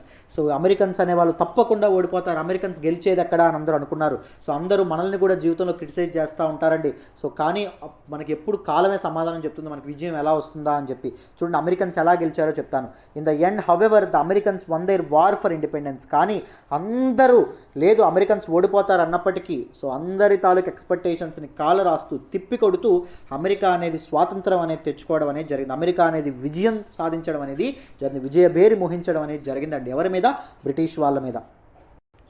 Several reasons explain their success. వాళ్ళ తాలూకు విజయానికి చాలా కారణాలు ఉండడం అనేది జరిగింది. మొదటిది ఏంటంటే the Americans motivation for fighting was much stronger than that of British వాళ్ళు విజయం సాధించాలనుకునే కంటే అమెరికన్స్ ఎవరైతే ఉంటారో అమెరికన్స్ యొక్క మోటివేషన్ అనేది చాలా స్ట్రాంగ్. అమెరికన్స్కి ఎలా అయినా ఇండిపెండెన్స్ కావాలి బ్రిటిష్ వాళ్ళ నుంచి, అమెరికన్స్ ప్రాస్పరస్గా ఎదగాలి, బానిస సంఖ్యల నుంచి వాళ్ళు వైదొలగాలనుకుంటున్నారు. Since their army was defending their homeland, వాళ్ళకంటూ వాళ్ళ తాలూకా మదర్ ల్యాండ్కి, హోమ్ ల్యాండ్కి స్వతంత్రం కావాలని చెప్పి అమెరికన్స్ అనుకోవడం అనేది జరుగుతుంది. అందుకే అమెరికన్స్ యొక్క మోటివేషన్ చాలా స్ట్రాంగ్ అండి బ్రిటిష్ వాళ్ళకంటే. సో ఏదైనా సాధించడానికి ఏం కావాలమ్మా, మోటివేషన్ అనేది చాలా స్ట్రాంగ్గా ఉండాలి. ఎప్పుడైనా మోటివేషన్ అనేది స్ట్రాంగ్గా ఉందనుకోండి, మనం ఎప్పుడు మన తాలూకా కన్సిస్టెన్సీ అనేది మెయింటైన్ చేయగలడం అనేది జరుగుతుంది. పర్సెవరెన్స్, పట్టుదలతో మనం ప్రయత్నించడం అనేది జరుగుతుంది. చరిత్ర ఎప్పుడు మనకు పాఠాలు నేర్పాలి, జాగ్రత్తగా గుర్తుపెట్టుకోండి. ఇది సిలబస్లో ఉంది కాబట్టి చదివేయడం కాదు, చరిత్ర మన జీవిత పాఠాలు కూడా మనకు నేర్పాలి. సెకండ్, మొదటి రీజన్ అనేది మాట్లాడుకున్నాం. First reason motivation. సెకండ్ ఏంటి, the over confident British generals made several mistakes. So these British generals ఎవరైతే ఉన్నారో వీళ్ళు చాలా ఓవర్ కాన్ఫిడెంట్, ప్రపంచాన్ని జయించేసాం, వరల్డ్ సుపీరియర్ పవర్, మా ముందు వాళ్ళంత హైలీ ట్రైన్డ్ ఆర్మీ మాకుంది, సో మాకు డబ్బు ఉంది అని చెప్పి చాలా కాన్ఫిడెంట్గా ఉండేవాళ్ళు ఎవరు, బ్రిటిష్ జనరల్స్ ఎవరైతే ఉన్నారో బ్రిటిష్ జనరల్స్. సో సక్సెస్ కావాలంటే ఏం ఉండకూడదు, ఓవర్ కాన్ఫిడెన్స్ ఎప్పుడూ ఉండకూడదు. థర్డ్ చూడండి, time itself was on the side of the Americans అదృష్టవంతులండి. ప్రతిదానికి ఏముండాలి, అదృష్టం కూడా ఉండాలి. మనం ఎంత కష్టపడినా ఎంత చేసినా అదృష్టం కూడా మనకు ఎంతో కొంత హెల్ప్ చేయాలి. సో అదృష్టం కూడా అమెరికన్స్కి హెల్ప్ చేయడం అనేది జరిగింది. The British could win battle after battle and they did and still lose the war. Britishers యుద్ధం తర్వాత యుద్ధం గెలుస్తూనే ఉన్నారు అమెరికన్ రెవల్యూషన్లో భాగంగా డిఫరెంట్ వార్స్. కానీ చివరికి వార్ ఏదైతే ఉంటుందో, అసలైన వార్ ఏదైతే ఉంటుందో అది ఓడిపోవడం అనేది జరిగింది. ఓవర్ కాన్ఫిడెంట్గా గెలుస్తున్న ప్రతిసారి ఓవర్ కాన్ఫిడెంట్ అయ్యారు. లాస్ట్కి యుద్ధం ఏదైతే ఉంటుందో అది ఓడిపోవడం అనేది జరిగింది. ఎవరండి? బ్రిటిష్ వాళ్ళు ఓడిపోయారు. అమెరికన్స్ యుద్ధంలో గెలిచి తమ తాలూకా స్వతంత్రాన్ని, ఇండిపెండెన్స్ని ప్రకటించుకోవడం అనేది జరిగింది. Fighting an overseas war 3000 miles from London was terribly expensive. So London నుంచి 3000 మైళ్ళ దూరంలో ఉండేటటువంటి మన నార్త్ అమెరికా ఏదైతే ఉంటుందో, నార్త్ అమెరికాలో జరిగినటువంటి యుద్ధానికి చాలా ఖర్చు పెట్టారండి. ఎవరు? బ్రిటిష్ వాళ్ళు ఎవరైతే ఉంటారో బ్రిటిష్ వాళ్ళు. So after a few years, కొన్నేళ్ల తర్వాత మన తాలూకా బ్రిటిష్ సిటిజన్స్ ఎవరైతే ఉన్నారో వాళ్ళు కూడా పన్నుల భారాన్ని బిద్ది చేయడం అనేది జరుగుతుంది, పన్నుల భారాన్ని భరించడం అనేది జరుగుతుంది. These British citizens clamoured for peace కావాలి, శాంతి కావాలి అని చెప్పి వాళ్ళు బలంగా కోరుకోవడం అనేది జరిగింది లండన్లో ఉండేటటువంటి వాళ్ళు. Finally the Americans did not fight alone. Americans మాత్రమే ఫైట్ చేయలేదండి, అమెరికా వాళ్ళకి మారల్ సపోర్ట్గా బ్రిటిష్ సిటిజన్స్ ఎవరైతే ఉన్నారో వాళ్ళు కూడా నిల్చోవడం అనేది జరిగింది. Louis 16 of France had little sympathy for the ideals of the American Revolution. So even France leader అయినటువంటి లూయిస్ 16 ఎవరైతే ఉన్నారో ఆయన కూడా అమెరికన్ రెవల్యూషన్ ఐడియాల్స్, అమెరికన్లకు ఇండిపెండెంట్ వస్తుంది అని, అమెరికన్స్కి ఇండిపెండెంట్ రావాలని వాళ్ళ మీద సింపతి ఏం చూపించాల. అమెరికన్లు అంటే ఆయనకి కూడా ఏం ఇది లేదు. ఎందుకంటే నార్త్ అమెరికా ఏదైతే ఉంటుందో, నార్త్ అమెరికా కోస్టల్ రీజన్స్ ఎవరి చేతిలో ఉండేవి? కోస్టల్ కాలనీస్ యుఎస్ చేతిలో. సో మధ్యలో ఎపలాంచి మౌంటైన్స్ మధ్యలో ఇది ఎవరి చేతిలో ఉంది? ఫ్రాన్స్. ఇక్కడ ఎవరి చేతిలో ఉంది? స్పెయిన్ చేతిలో ఉండడం అనేది జరిగింది. సో మన తాలూకా ఫ్రాన్స్, అఫ్ కోర్స్ మన ఈ వార్ అయిపోయిన తర్వాత, ఏది 7 ఇయర్ గ్లోబల్ వార్ అయిపోయిన తర్వాత ఫ్రాన్స్ డామినెన్స్ అనేది తగ్గిపోయినప్పటికీ యుఎస్ ఏదైతే ఉంటుందో, యుఎస్లో అమెరికన్ రెవల్యూషన్ ఏదైతే ఉంటుందో, అమెరికన్ రెవల్యూషన్ ద్వారా యునైటెడ్ స్టేట్స్ కాలనీస్ సిటిజన్స్ అమెరికన్స్కి ఇండిపెండెన్స్ వస్తుందని చెప్పి ఫ్రాన్స్ ఏం ఆలోచించలేదు. ఫ్రాన్స్ ఆలోచన అంతా ఏంటి? It was eager to weaken France rival that is Britain. So మన తాలూకా లూయిస్ 16 ఆఫ్ ఫ్రాన్స్ ఎవరైతే ఉన్నారో ఆయన ఏమనుకున్నారు? బ్రిటన్ ఏదైతే ఉంటుందో బ్రిటన్ తాలూకా హోల్డ్ అనేది తగ్గాలి, బ్రిటన్ అనేది వీక్ అవ్వాలి, అంతేగాని అమెరికన్స్ మీద అతనికి ఏం జాలేం లేదమ్మా.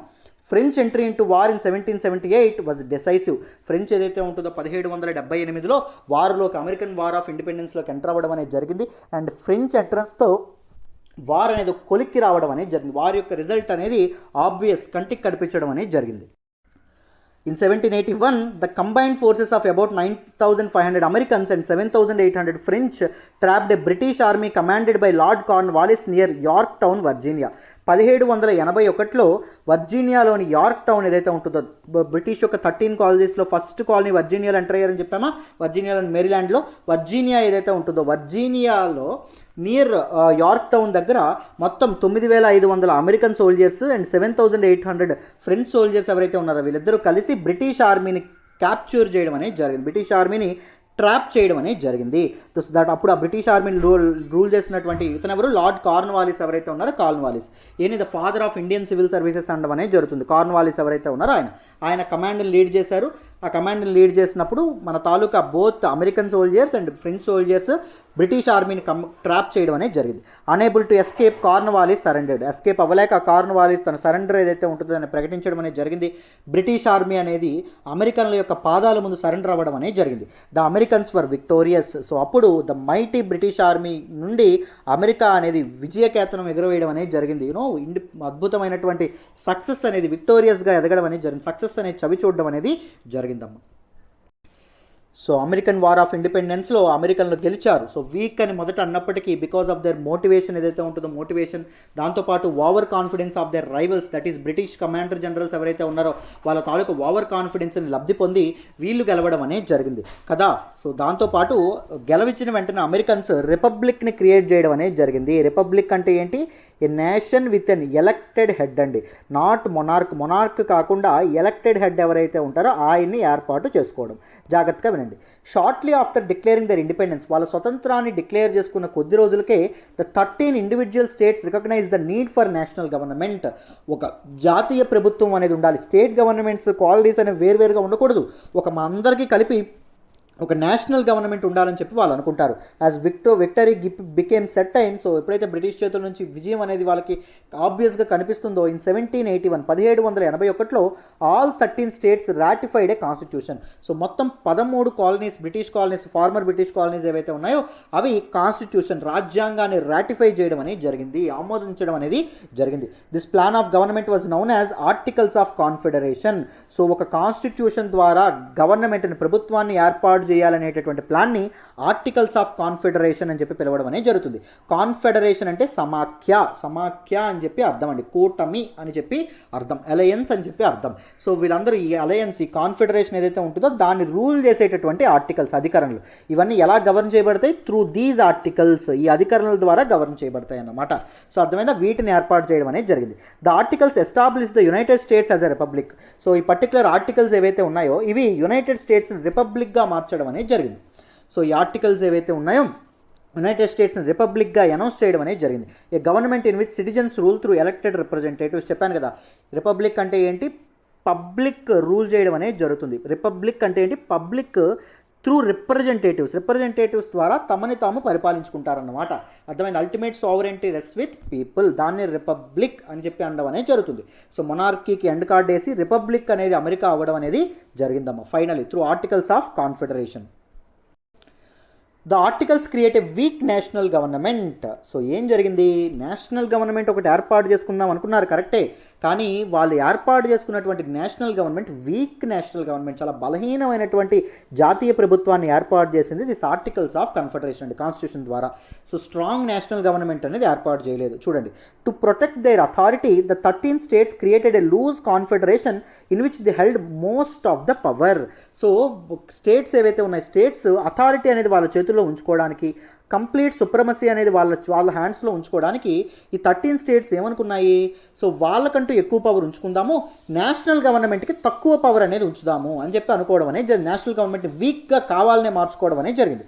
Thus, the Articles of Confederation deliberately created a weak national government. So, this Articles of Constitution ద్వారా ఏం చేశారు? వీక్ నేషనల్ గవర్నమెంట్ని ఏర్పాటు చేయడం అనేది జరిగింది. తర్వాత ఈ వీక్ నేషనల్ గవర్నమెంట్ అనేది చాలా it is detrimental to national security and integrity అని అర్థమైంది ఎవరికి? US 13 స్టేట్స్ ఏవైతే ఉన్నాయో వాటికి. అందుకే తర్వాత స్ట్రాంగ్ నేషనల్ గవర్నమెంట్ని ఏర్పాటు చేశారు. దీని నుంచే మనం ఏమని తీసుకున్నాం? Unitary feature of our constitution ఏదైతే ఉంటుందో అది మనం తీసుకున్నాం. మన రాజ్యాంగం ఎక్కువగా though our country is also a federal state, మంది కూడా ఫెడరల్ స్టేట్ అయినప్పటికీ, అంటే బోత్ పవర్స్ అనే బోత్ సెంటర్కి స్టేట్కి మధ్య డివైడ్ చేసినప్పటికీ, యూనియన్ గవర్నమెంట్కి స్టేట్ గవర్నమెంట్స్కి మధ్య విభజించినప్పటికీ, సో మనం ఎక్కువ ఎంఫసిస్ అనేది, ఎక్కువ పవర్స్ అనేది మన రాజ్యం ఎవరికి ఇచ్చింది? కేంద్ర ప్రభుత్వానికి ఇచ్చింది. డిఫెన్స్ కానీ, లేకపోతే మన తాలూకా మానిటరీ ఇవేవైతే ఉంటాయి ఫినాన్షియల్ పాలసీస్ తీసుకోవడం కానీ, ఇవన్నీ ఎవరికి అప్పగించారు? యూనియన్ గవర్నమెంట్ ఏదైతే ఉంటుందో దానికి అప్పగించడం అనేది జరిగింది. యూనిటరీ ఫీచర్స్ ఆఫ్ ఆర్ దాంతోపాటు కాన్స్టిట్యూషన్ సవరించేటటువంటి అమెండ్మెంట్ ఆఫ్ కాన్స్టిట్యూషన్ కూడా ఎవరి చేతుల్లో పెట్టారు? పార్లమెంట్ చేతుల్లో పెట్టడం అనేది జరిగింది. సో స్ట్రాంగ్ ఫెడరల్ గవర్నమెంట్ అనేది లేకపోవడం వల్ల అమెరికా ఫేస్ చేసినటువంటి తిప్పలు ఏవైతే ఉంటాయో అవి మనం పడకుండా మనం యూనిటరీ గవర్నమెంట్ అంటే స్ట్రాంగ్ సెంట్రల్ గవర్నమెంట్ ఉండేటటువంటి ఒక ప్రభుత్వాన్ని ఏర్పరచుకున్నాం. There were no executive or judicial branches. So Americans ఏర్పాటు చేసినటువంటి వాళ్ళ గవర్నమెంట్లో ఎగ్జిక్యూటివ్ బ్రాంచెస్ కానీ జ్యుడిషియల్ బ్రాంచెస్ కానీ లేవు. ఓన్లీ లెజిస్లేటివ్, నేషనల్ గవర్నమెంట్ అంటే ఓన్లీ లెజిస్లేటివ్ బ్రాంచ్ మాత్రమే ఉంది. Instead the articles establish only one body of government, that is Congress. Congress అనేటటువంటి గవర్నమెంటే ఏర్పాటు చేసి, simply Congress represents the national government. Before earlier ఏం జరిగింది? Only Congress is the legislator body, అంటే మనకి చట్టాలు చేసేటటువంటి బాడీ. అన్నింటి మీద చట్టాలు చేయదు, కొన్నింటి మీద చట్టాలు చేస్తుంది. So the power of Congress is well limited అండి. ముందు చాలా లిమిట్ చేయడం అనేది జరిగింది. బట్ కాంగ్రెస్ యొక్క పవర్స్ని తర్వాత ఎక్స్పాండ్ చేశారు వాళ్ళు తప్పుని తెలుసుకొని. సో వీక్ నేషనల్ గవర్నమెంట్ ఉంటే అవ్వదు, నేషనల్ గవర్నమెంట్ అనేది స్ట్రాంగ్గా ఉండాలని చెప్పి కొద్ది రోజులకే మన US వాళ్ళకి అర్థమైంది.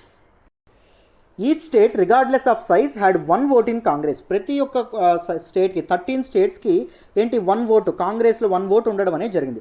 కాంగ్రెస్కు డిక్లేర్ వార్, కాంగ్రెస్ అనేది ఇలాంటి పొలిటికల్ అఫైర్స్ అనేవి చూడడం అనేది జరిగింది.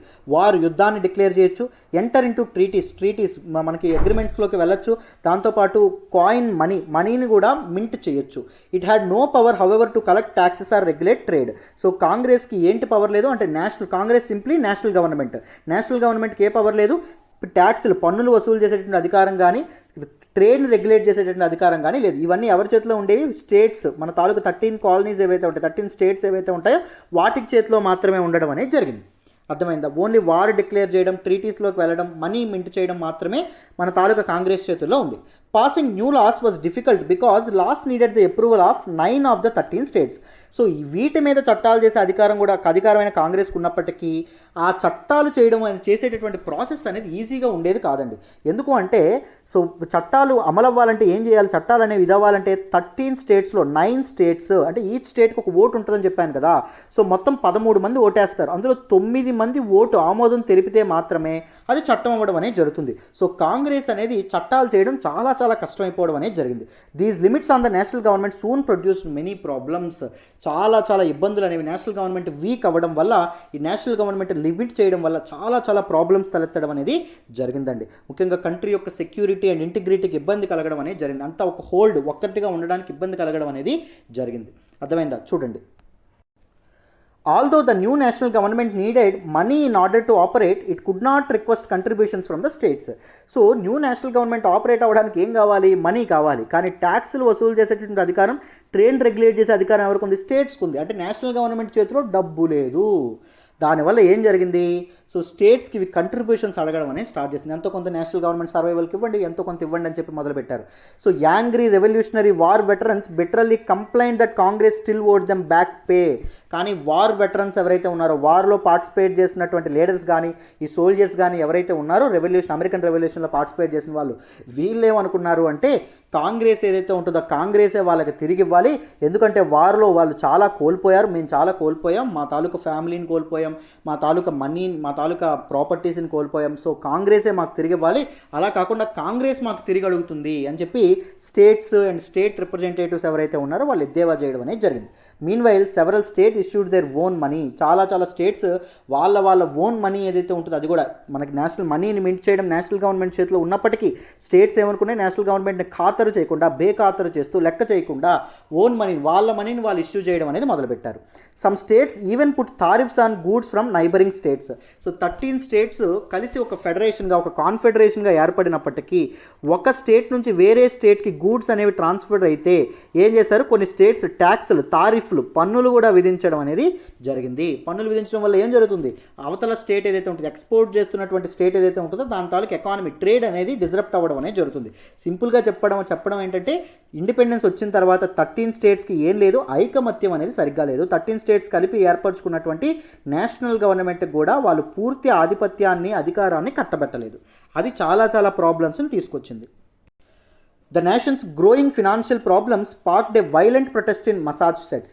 సో ఈ కంట్రీ యొక్క ఇదేదైతే ఉంటుందో ఫినాన్షియల్ ప్రాబ్లమ్స్ ఏవైతే ఉంటాయో, నేషనల్ గవర్నమెంట్ ఫినాన్షియల్ ప్రాబ్లమ్స్ ఏవైతే ఉంటాయో, అండ్ దాంతోపాటు మన తాలూకా అమెరికా యొక్క ఫినాన్షియల్ ప్రాబ్లమ్స్, 13 స్టేట్స్ ఫినాన్షియల్గా ఇదవ్వడం వల్ల, నష్టపోతుండడం వల్ల మసాచుసెట్స్ ఏదైతే ఉంటుందో 13 స్టేట్స్లో ఒక స్టేట్ అయినటువంటి నార్థన్ స్టేట్ అయినటువంటి మసాచుసెట్స్ ఏదైతే ఉంటుందో అక్కడ ప్రొటెస్ట్ అనేవి బయలుదేరినాయి. Debt ridden farmers led by a war veteran named Daniel Shays demanded the state lower taxes and issue paper money so that they could repay their debts. మన తాలూకా farmers ఎవరైతే ఉంటారో, అప్పుల్లో కూరుకుపోయినటువంటి రైతుల్ని లీడ్ చేసినటువంటి డానియల్ షే అనేటటువంటి వ్యక్తి ఎవరైతే ఉన్నారో ఆయన తాలూకా లీడర్షిప్లో రైతులందరూ తిరగబడ్డారండి. వాళ్ళు ఏం డిమాండ్ చేశారంటే గవర్నమెంట్ పన్నులు అనేవి, మసాచుసెట్స్ అనేటటువంటి స్టేట్ ఏదైతే ఉంటుందో, ట్యాక్స్లు వసూలు చేసేటటువంటి గవర్నమెంట్ అధికారం ఎవరికి ఉంది, స్టేట్కి ఉంది. స్టేట్ ఏంటి ఇక్కడ, మసాచుసెట్స్ కదా. సో మసాచుసెట్స్ అనేది ఏం చేయాలి, మన తాలూకా ఇదేదైతే ఉందో పన్నులు అనేవి తగ్గించాలి, పేపర్ మనీని ఇష్యూ చేయాలి, ప్రతి ఒక్కరికి డబ్బును కూడా ఇవ్వాలి, సో దట్ వాళ్ళ అప్పులు అనేవి తీర్చడం అనేది జరుగుతుంది అని చెప్పి వాళ్ళు ఏం చేశారు, ప్రొటెస్ట్ అనేవి చేయడం అనేది, నిరసనలు అనేవి తెలిపారు. When the state refused, the rebels attacked several court houses. Government states ఎప్పుడైతే ట్యాక్సెస్, మన స్టేట్ గవర్నమెంట్స్ ఎప్పుడైతే రిఫ్యూజ్ చేయడం అనేది జరిగిందో, ట్యాక్స్లు అనేవి తగ్గించడం అని చెప్పిందో, రెబల్స్ ఏం చేశారు, చాలా గవర్నమెంట్ ఆఫీసెస్ ఏవైతే ఉంటాయి, ఇన్స్టిట్యూషన్స్, కోర్ట్ హౌసెస్ ఏవైతే ఉంటాయో వాటి మీద తిరగబడ్డం అనేది జరిగింది. Massachusetts authorities quickly crushed the Shays rebellion.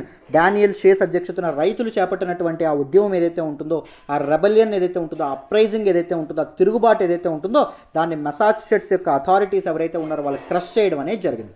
అర్థమైంది. ఆ పన్నులు తగ్గించమని ఇక్కడ బయలుదేరినటువంటి ఈ తాలూకా ఇదేదైతే ఉంటుందో, వైలెంట్ ప్రొటెస్ట్ ఏదైతే ఉంటుందో దాన్ని క్రష్ చేయడం అనేది జరిగింది state government of Massachusetts. So ఎప్పుడైతే ఈ వైలెంట్ అప్రైజింగ్ అనేది మొదలైందో అప్పుడు అమెరికాకి ఒక కొత్త కాన్స్టిట్యూషన్ అనేది ఏర్పరచుకోవాలి అనేటటువంటి భావన మొదలవ్వడం అనేది జరిగింది. దిస్ ఆర్టికల్స్ ఆఫ్ ఫెడరేషన్ స్థానంలో ఒక కొత్త రాజ్యాంగాన్ని మనం ఏర్పరచుకోవాలి అని అనుకున్నారండి. Concern leaders such as George Washington and James Madison believed that Shays rebellion underscored the need for strong national government. So రాష్ట్రాలకి పవర్, అల్టిమేట్ పవర్ అనేది ఇవ్వడం వల్ల ఇలాంటి అప్రైజింగ్స్ అనేవి తలెత్తడం అనేది జరుగుతుంది. ఎక్కడికక్కడ ట్యాక్సులు తగ్గించడం అని ఇండివిజువల్గా ఏం చేయడం అనేది జరుగుతుంది, అప్రైజింగ్స్ అనేవి మొదలవుతాయి. సో ఒక స్ట్రాంగ్ నేషనల్ గవర్నమెంట్ అనేది ఏర్పాటు చేసి ట్యాక్సులు, పన్నులు నిర్ణయించేటటువంటి అధికారాన్ని, దాంతోపాటు మనీని మింట్ చేసేటువంటి అధికారాన్ని, ట్రేడ్ని రెగ్యులేట్ చేసేటటువంటి అధికారాన్ని, పొలిటికల్ ఎలైస్ని ఏర్పాటు చేసుకునేటటువంటి అధికారాన్ని నేషనల్ గవర్నమెంట్ ఏదైతే ఉంటుందో దానికి ఏర్పరచాలి అని చెప్పి అనుకోవడం అనేది జరిగింది. ఇన్ ఫిబ్రవరి 1787 1787 ఫిబ్రవరిలో Congress approved a constitutional convention to revise the articles of confederation revise చేయాలి, దానిలో మార్పులు చేర్పులు చేసి ఒక కాన్స్టిట్యూషన్ అనేది, కొత్త కాన్స్టిట్యూషన్ అనేది ఏర్పాటు చేయాలి అని చెప్పి కాంగ్రెస్, నేషనల్ గవర్నమెంట్ అనేటువంటి కాంగ్రెస్ ఏదైతే ఉంటుందో అదొక అప్రూవల్ అనేది అప్రూవ్ చేయడం అనేది జరిగింది.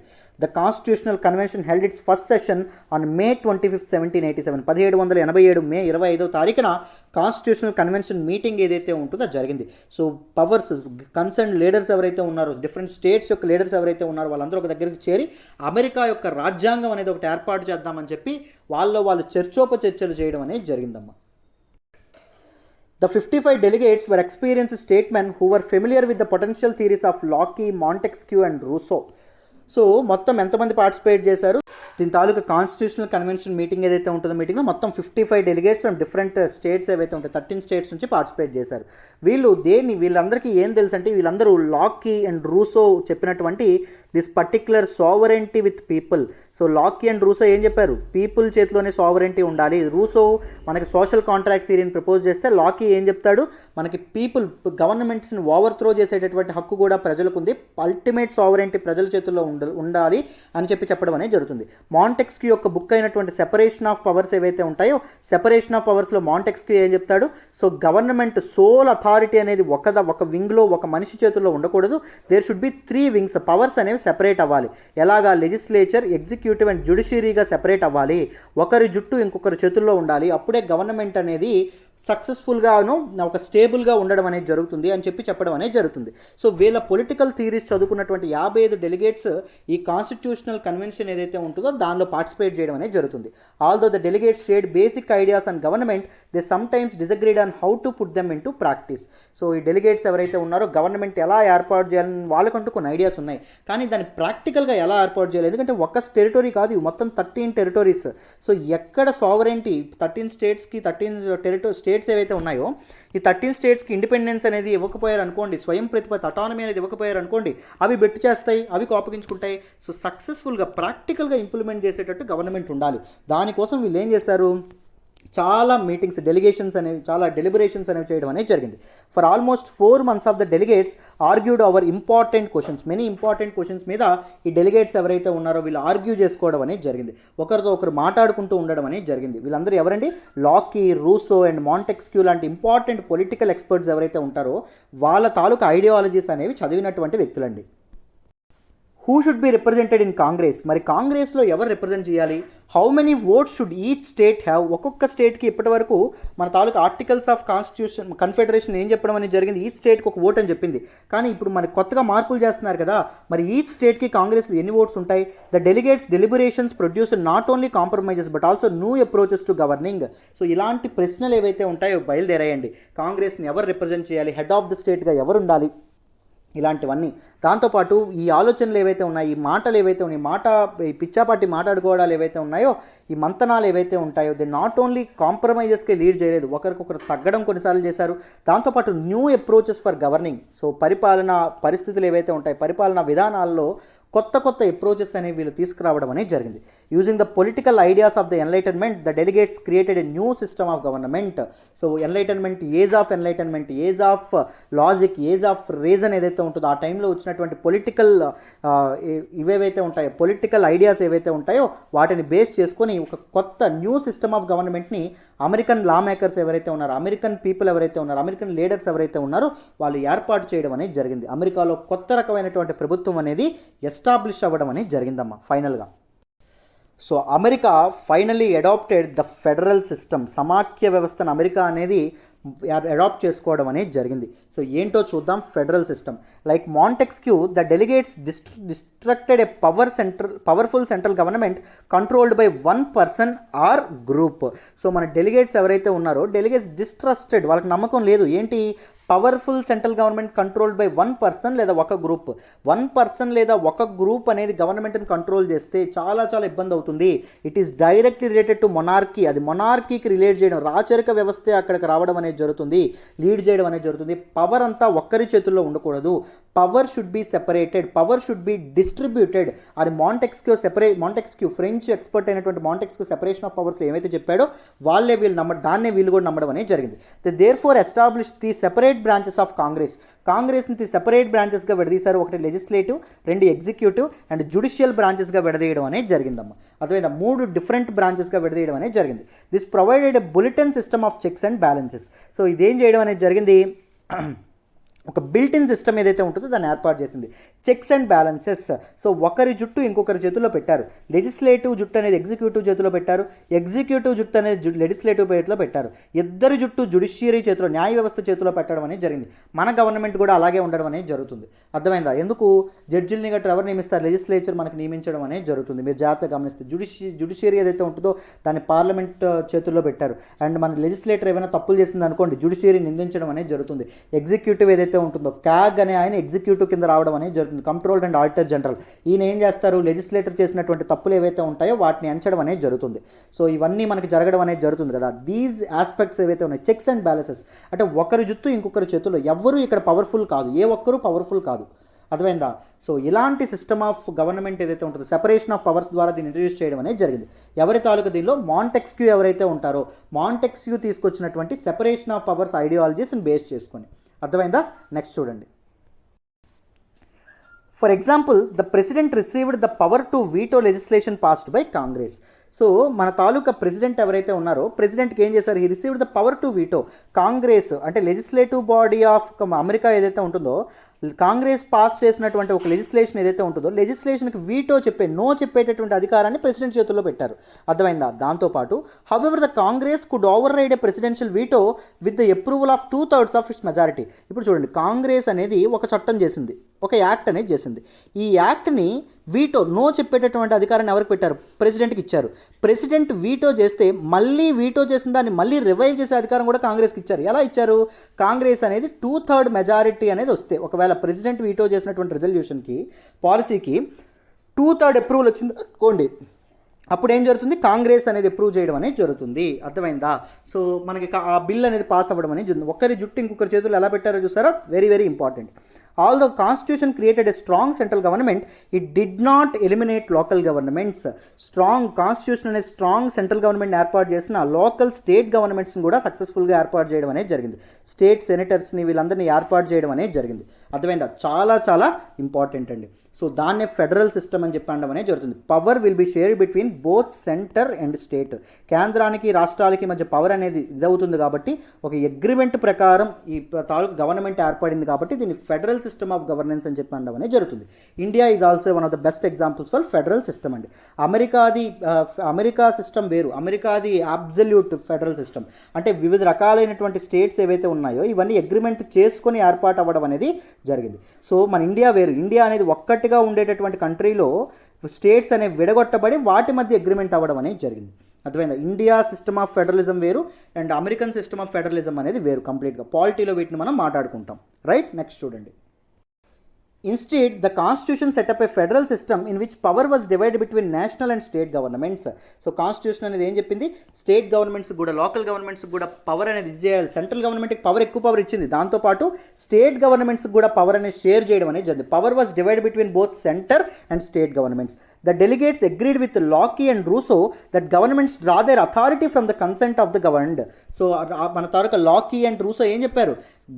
అల్టిమేట్ సావరెంటీ అనేది పీపుల్ చేతిలో ఉండాలి. Consent of the governed. Who were governed? ఇక్కడ people were governed. People were being governed by the government కదా. అల్టిమేట్ అథారిటీ, అల్టిమేట్ సావరెంటీ ప్రజల చేతుల్లో ఉండాలని చెప్పి లాకీ అండ్ రూసో చెప్పడం అనేది జరిగింది. కదా. సో పీపుల్ యొక్క రైట్స్ని ఎన్ష్యూర్ చేయడానికి గవర్నమెంట్ ఉంటుంది, అంతేగాని పీపుల్ యొక్క రైట్స్ని లాక్కోవడానికి గవర్నమెంట్ ఉండదు. అండ్ లాకీ అండ్ రూసో మనకి చెప్పడం అనేది జరిగిందా, సేమ్ మన తాలూకా ఆ సిస్టమ్ని అమెరికన్ పీపుల్ ఎవరైతే ఉంటారో వాళ్ళు చెప్పడం అనేది జరిగింది.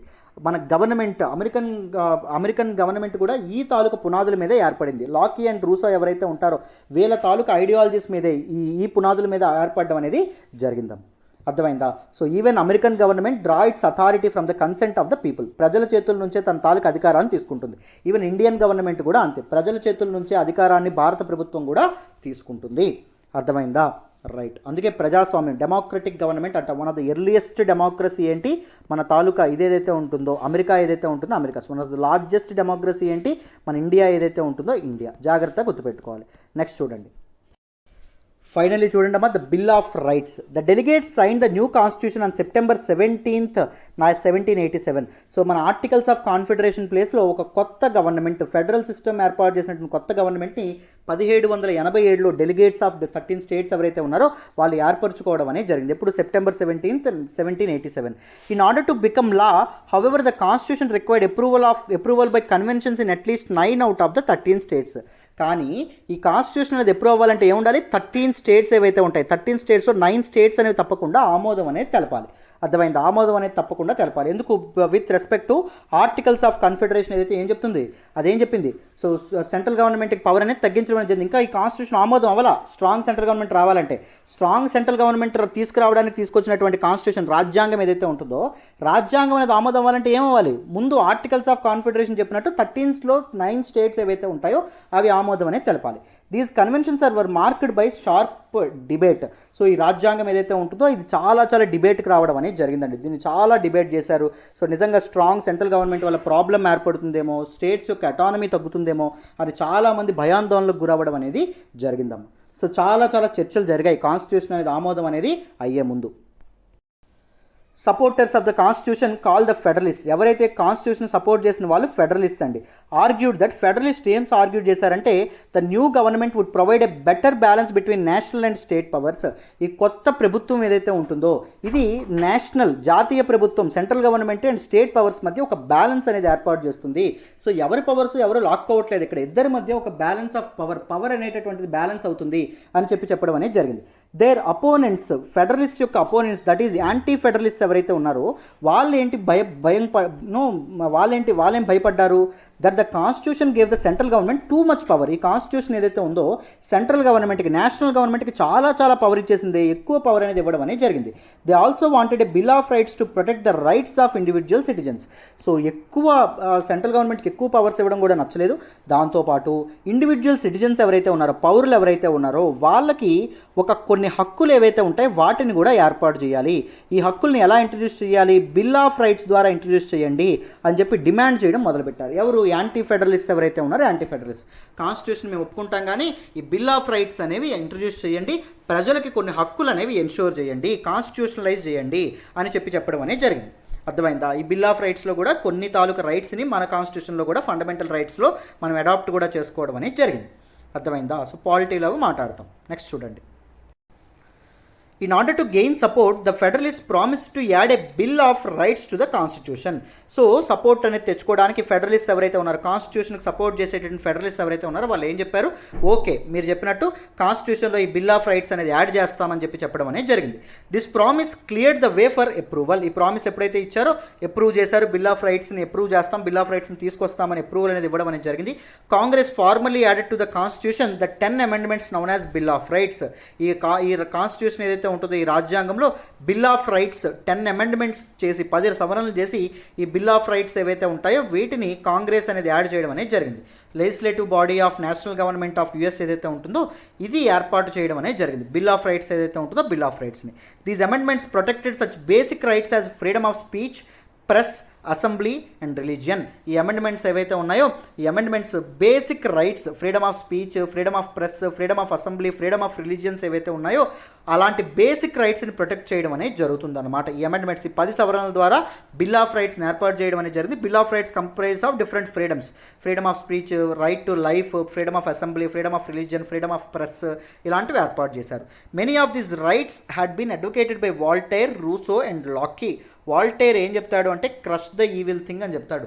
అంటే ఎవరైనా నీకు ఇబ్బంది పెడితే అది గవర్నమెంట్ అయినా దాన్ని తొక్కి పడేసే, దాన్ని ఓవర్త్రో చేయని చెప్పి వాల్టైర్ చెప్పడం అనేది జరుగుతుంది. రూసో అండ్ లాకీ సుపీరియారిటీ అనేది ప్రజల చేతుల్లో పెట్టడం అనేది జరుగుతుంది. వీళ్ళ తాలూకా థీరీస్ నుంచే ప్రజెంట్ ఫార్మ్ ఆఫ్ డెమోక్రసీ, ప్రజాస్వామ్యం ఏదైతే ఉంటుందో ప్రజాస్వామ్యం అనేది ఎవాల్వ్ అవ్వడం అనేది జరుగుతుందమ్మా. సో వీళ్ళు అడ్వకేట్ చేసినటువంటి డిఫరెంట్ రైట్స్ ఏవైతే ఉంటాయో, ప్రజలకు ఎలాంటి రైట్స్ ఎన్ష్యూర్ అయితే బాగుంటుందని వాళ్ళు చెప్తారో, సో మన తాలూకు ఎన్లైటన్మెంట్ ఎరాలో చెప్తారో ఆ రైట్స్ అన్ని బిల్ ఆఫ్ రైట్స్లో వీళ్ళు పెట్టడం అనేది, ఇన్సర్ట్ చేయడం అనేది జరిగిందమ్మా. The constitution and bill of rights marked a turning point in people's ideas about government. So రాజ్యాంగము అండ్ దాంతోపాటు బిల్ ఆఫ్ రైట్స్ ఏదైతే ఉంటుందో it mark the turning points in people ideas about the government. Government ఏదైతే ఉంటుందో, ప్రభుత్వం మీద ప్రజల తాలూకా perception ఏదైతే ఉంటుందో అది కంప్లీట్గా మార్చేసినటువంటి ఇంపార్టెంట్ థింగ్ ఏంటి, బిల్ ఆఫ్ రైట్స్. గవర్నమెంట్ ప్రజల మీద ఒక బెత్తం చూపించి ప్రజల్ని కంట్రోల్ చేయడం కాదు, ప్రజల్ని భయపెట్టడానికి ప్రభుత్వం ఉండదు. ప్రజల్ని కాపాడుకోవడానికి, ప్రజల తాలూకా రైట్స్ ఏవైతే ఉంటాయో వాటిని కాపాడుకోవడానికి ప్రభుత్వం ఉంటుంది అని చెప్పి పీపుల్ గవర్నమెంట్ మీద ఒక పాజిటివ్ దృక్పథం ఏదైతే ఉంటుందో, ఒక ఒక ఒక పాజిటివ్ ఆస్పెక్ట్ ఏదైతే ఉంటుందో, ఆ బిలీఫ్ సిస్టమ్ ఏదైతే ఉంటుందో అది ఏర్పాటు చేసుకున్నారు. ఎందుకు, ప్రభుత్వం అనేది ఎప్పుడైతే వాళ్ళకి రైట్స్ అనేది కల్పించడం జరిగిందో ఆ రైట్స్ వల్ల. Both documents put enlightenment ideas into practice. ఈ కాన్స్టిట్యూషన్ అండ్ దాంతోపాటు బిల్ ఆఫ్ రైట్స్ రెండు కూడా ఎన్లైటన్మెంట్ ఐడియాస్ ఏవైతే ఉన్నాయో, ఎన్లైటన్మెంట్ ఎరాలో ఉండేటటువంటి ఐడియాస్ని ప్రాక్టీస్లో పెట్టడం అనేది జరిగింది, వీటిలో ఇన్సర్ట్ చేయడం అనేది జరిగింది. They expressed an optimistic view that reason and reform could prevail and that progress was inevitable. So వీళ్ళు ఏమనుకున్నారు, వీళ్ళు ఒక ఆప్టిమిస్టిక్ వ్యూ, వీళ్ళు పాజిటివిటీని చూసారండి. అమెరికా యొక్క ప్రోగ్రెస్ని వీళ్ళు ముందే చూడడం అనేది జరిగింది. ఏం చూసారు, రీజన్ అండ్ రిఫార్మ్ ఉంటే, ఒక లాజిక్ అండ్ రిఫార్మ్తో ముందుకెళ్తే ఒక బిలీఫ్స్ ఏవైతే ఉన్నాయో, ఒక సూపర్స్టిషియస్ బిలీఫ్స్ కాకుండా ఒక రీజన్ అండ్ రిఫార్మ్ అనేది ప్రివైల్ అయితే సొసైటీలో, అప్పుడు ప్రోగ్రెస్ అనేది ఇన్ఎవిటబుల్, అభివృద్ధి అనేది తప్పకుండా జరుగుతుంది అని చెప్పి అమెరికన్స్ ఎవరైతే ఉన్నారో వీళ్ళు నమ్మడం అనేది జరిగింది. వాటి పునాదుల మీదే, రీజన్ అండ్ రిఫార్మ్ అనేటటువంటి పునాదుల మీదే, దాంతోపాటు మన తాలూకా మాంటెక్స్క్యూ, లాకీ, దాంతోపాటు మన తాలూకా వాల్టైర్, రూసో వీళ్ళు తీసుకొచ్చినటువంటి ఇంపార్టెంట్ వెస్టర్న్ పొలిటికల్ ఐడియాలజీస్ ఏవైతే ఉన్నాయో ఆ పునాదుల మీద వీళ్ళు రాజ్యాంగాన్ని ఏర్పాటు చేసుకోవడం అనేది జరిగింది. Such optimism swept across the Atlantic. So ఈ తాలూకా ఆప్టిమిజం ఏదైతే ఉంటుందో అట్లాంటిక్ ఓషన్ చుట్టుపక్కల మొత్తం కోస్టల్ ఏరియాస్ కానీ మొత్తం Atlantic ocean, that is north America, South America, other European countries and African కంట్రీస్లో ఈ ఆప్టిమిజం ఏదైతే ఉంటుందో అది పాకడం అనేది జరిగింది. సో ఎప్పుడైనా పాజిటివిటీ అనేది అంటువ్యాధండి. మీరు ఒకరు చూసి నవ్వారనుకోండి, అవతల వాడు చూసి కూడా మీకు నవ్వడం అనేది జరుగుతుంది. అర్థమైందా, ఇది ఒక అంటువ్యాధి లాంటిది. సో పాజిటిజం, ఆప్టిమిజం అనేది అంటువ్యాధి, నెగిటివిటీ కూడా ఒక అంటువ్యాధి లాంటిదమ్మా, ఎప్పుడైనా గుర్తుపెట్టుకోండి. సో అట్లాంటిక్ ఓషన్ గుండా ఈ తాలూకా పాజిటివిటీ అనేది అవ్వడం అనేది జరిగింది. ప్రతి ఒక్క పీపుల్కి గవర్నమెంట్స్ ఏవైతే ఉన్నాయో ఎంతో కొంత రైట్స్ అనేవి అప్పగించడం అనేది జరిగింది. However the monarchies and the privileged classes didn't give up power and position easily. So America అనేది మొనార్కీ అనేది తీసుకురాకుండా రిపబ్లిక్ అనేది ఏర్పాటు చేసినప్పటికీ, మొదటిసారి గవర్నమెంట్ రిపబ్లిక్ అయినప్పటికీ, మొదటిసారి అమెరికా రిపబ్లిక్ నేషన్గా అవతరించినప్పటికీ దీస్ మొనార్కీస్ ఎవరైతే ఉన్నారో యూరోపియన్ కంట్రీస్లో, దాంతోపాటు ఆఫ్రికాలో, మిడిల్ ఈస్ట్లో ఉండేటువంటి మొనార్కీస్ ఎవరైతే ఉన్నారో వీళ్ళు మాత్రం వదలలేదండి. వాళ్ళ తాలూకా అప్రెసివ్ రిగైమ్ ఏదైతే ఉంటుందో కంట్రోల్ చేశారో, వాళ్ళ తాలూకా పవర్ని వాళ్ళు గివప్ చేయడం అనేది జరగలేదు. తర్వాత జరిగినటువంటి ఫ్రెంచ్ రెవల్యూషన్ కానీ ఇలా డిఫరెంట్ రెవల్యూషన్స్ ఏవైతే ఉన్నాయో అవి పీపుల్కి పవర్ అనేది ఎన్ష్యూర్ చేయడం అనేది జరిగింది. మొనార్కీని కంప్లీట్గా అబాలిష్ చేయడం అనేది జరిగింది. అర్థమైందా, చాలా చోట్ల మొనార్కీ, రాజరిక వ్యవస్థ అనేది ఇప్పుడు లేకపోవడానికి కారణం దిస్ ఏజ్ ఆఫ్ రెవల్యూషన్ అమ్మ. రిపబ్లిక్స్ చాలా చోట్ల అవతరించడానికి కారణం దిస్ ఏజ్ ఆఫ్ రెవల్యూషన్ అమ్మ. అండ్ డెమోక్రసీ అనేది ఒక లైట్లోకి రావడానికి కారణం this particular age of revolution అమ్మ. చాలా important. I hope American revolution అందరికీ అర్థమైంది అనుకుంటున్నాను. కాన్స్టిట్యూషన్ ఎలా ఏర్పడింది, బిల్ ఆఫ్ రైట్స్ ఎలా వచ్చినాయి, so what are the different dimensions అని మీకు కంప్లీట్గా చెప్తున్నానండి. ఈ నోట్స్ తప్ప మీరు వేరే చదవక్కర్లేదు కూడా, ఇది సరిపోతుంది. నేను ఏదైతే చెప్తున్నానో క్లాసెస్ చక్కగా జాయిన్ అవ్వాలంటే మన కోర్సులో 7893899553 ఇది ప్రత్యూష మేడం నెంబర్. హ్యాపీగా మీరు చక్కగా జాయిన్ అవ్వచ్చు. నన్ను నమ్మి జాయిన్ అవ్వండి అమ్మా, మీకు చాలా వాల్యుయేషన్ ఉంటుంది. మళ్ళీ ఇక్కడ నెంబర్ రాస్తున్నాను చూడండి, 7893899553. యూపీఎస్ హిస్టరీ కోర్స్ తీసుకుంటే మీకు ఏమొస్తుంది, ఏన్షియంట్ హిస్టరీ చెప్పడం అనేది జరుగుతుంది, medieval history and modern history మీకు చెప్పడం అనేది జరుగుతుంది. దాంతోపాటు మీకు పోస్ట్ ఇండిపెండెన్స్ హిస్టరీ చెప్పడం అనేది జరుగుతుంది, వరల్డ్ హిస్టరీ చెప్పడం అనేది జరుగుతుంది. దాంతోపాటు మీకు ఆర్ట్ అండ్ అగ్రికల్చర్ కూడా చెప్పడం అనేది జరుగుతుంది. వీటి తాలూకా comprehensive one of the best notes ఏదైతే ఉంటుందో అది కూడా ప్రొవైడ్ చేయడం అనేది జరుగుతుంది. నేనే ఇస్తాను డీటెయిల్డ్గా, ఇలాగే నేనే చెప్తాను. సో చక్కగా తీసుకోండి. రికార్డెడ్ కోర్స్ జస్ట్ 5,000 నుంచే స్టార్ట్ అవుతుంది. 7వ తారీఖు అంటే రేపు తర్వాత 8వ తారీఖు నుంచి ఎంత అవుతుంది ఫీజు అంటే 7,000 రూపాయలు అవ్వబోతుంది. సో లైఫ్ టైం వ్యాలిడిటీతో 5,000 రూపాయలకే చెప్తున్నాము. జాగ్రత్తగా తీసుకునే ప్రయత్నం చేయండి. మీకు చాలా చాలా వాల్యూ ఎడిషన్ అయితే ఉంటుంది. 2,000 తగ్గుతుంది కూడా. జాయిన్ అవ్వండి అమ్మ. ఓకేనా? రైట్. సో మళ్ళీ ఇంకొక సెషన్లో కలుద్దాం. అయితే బాయ్ అమ్మ.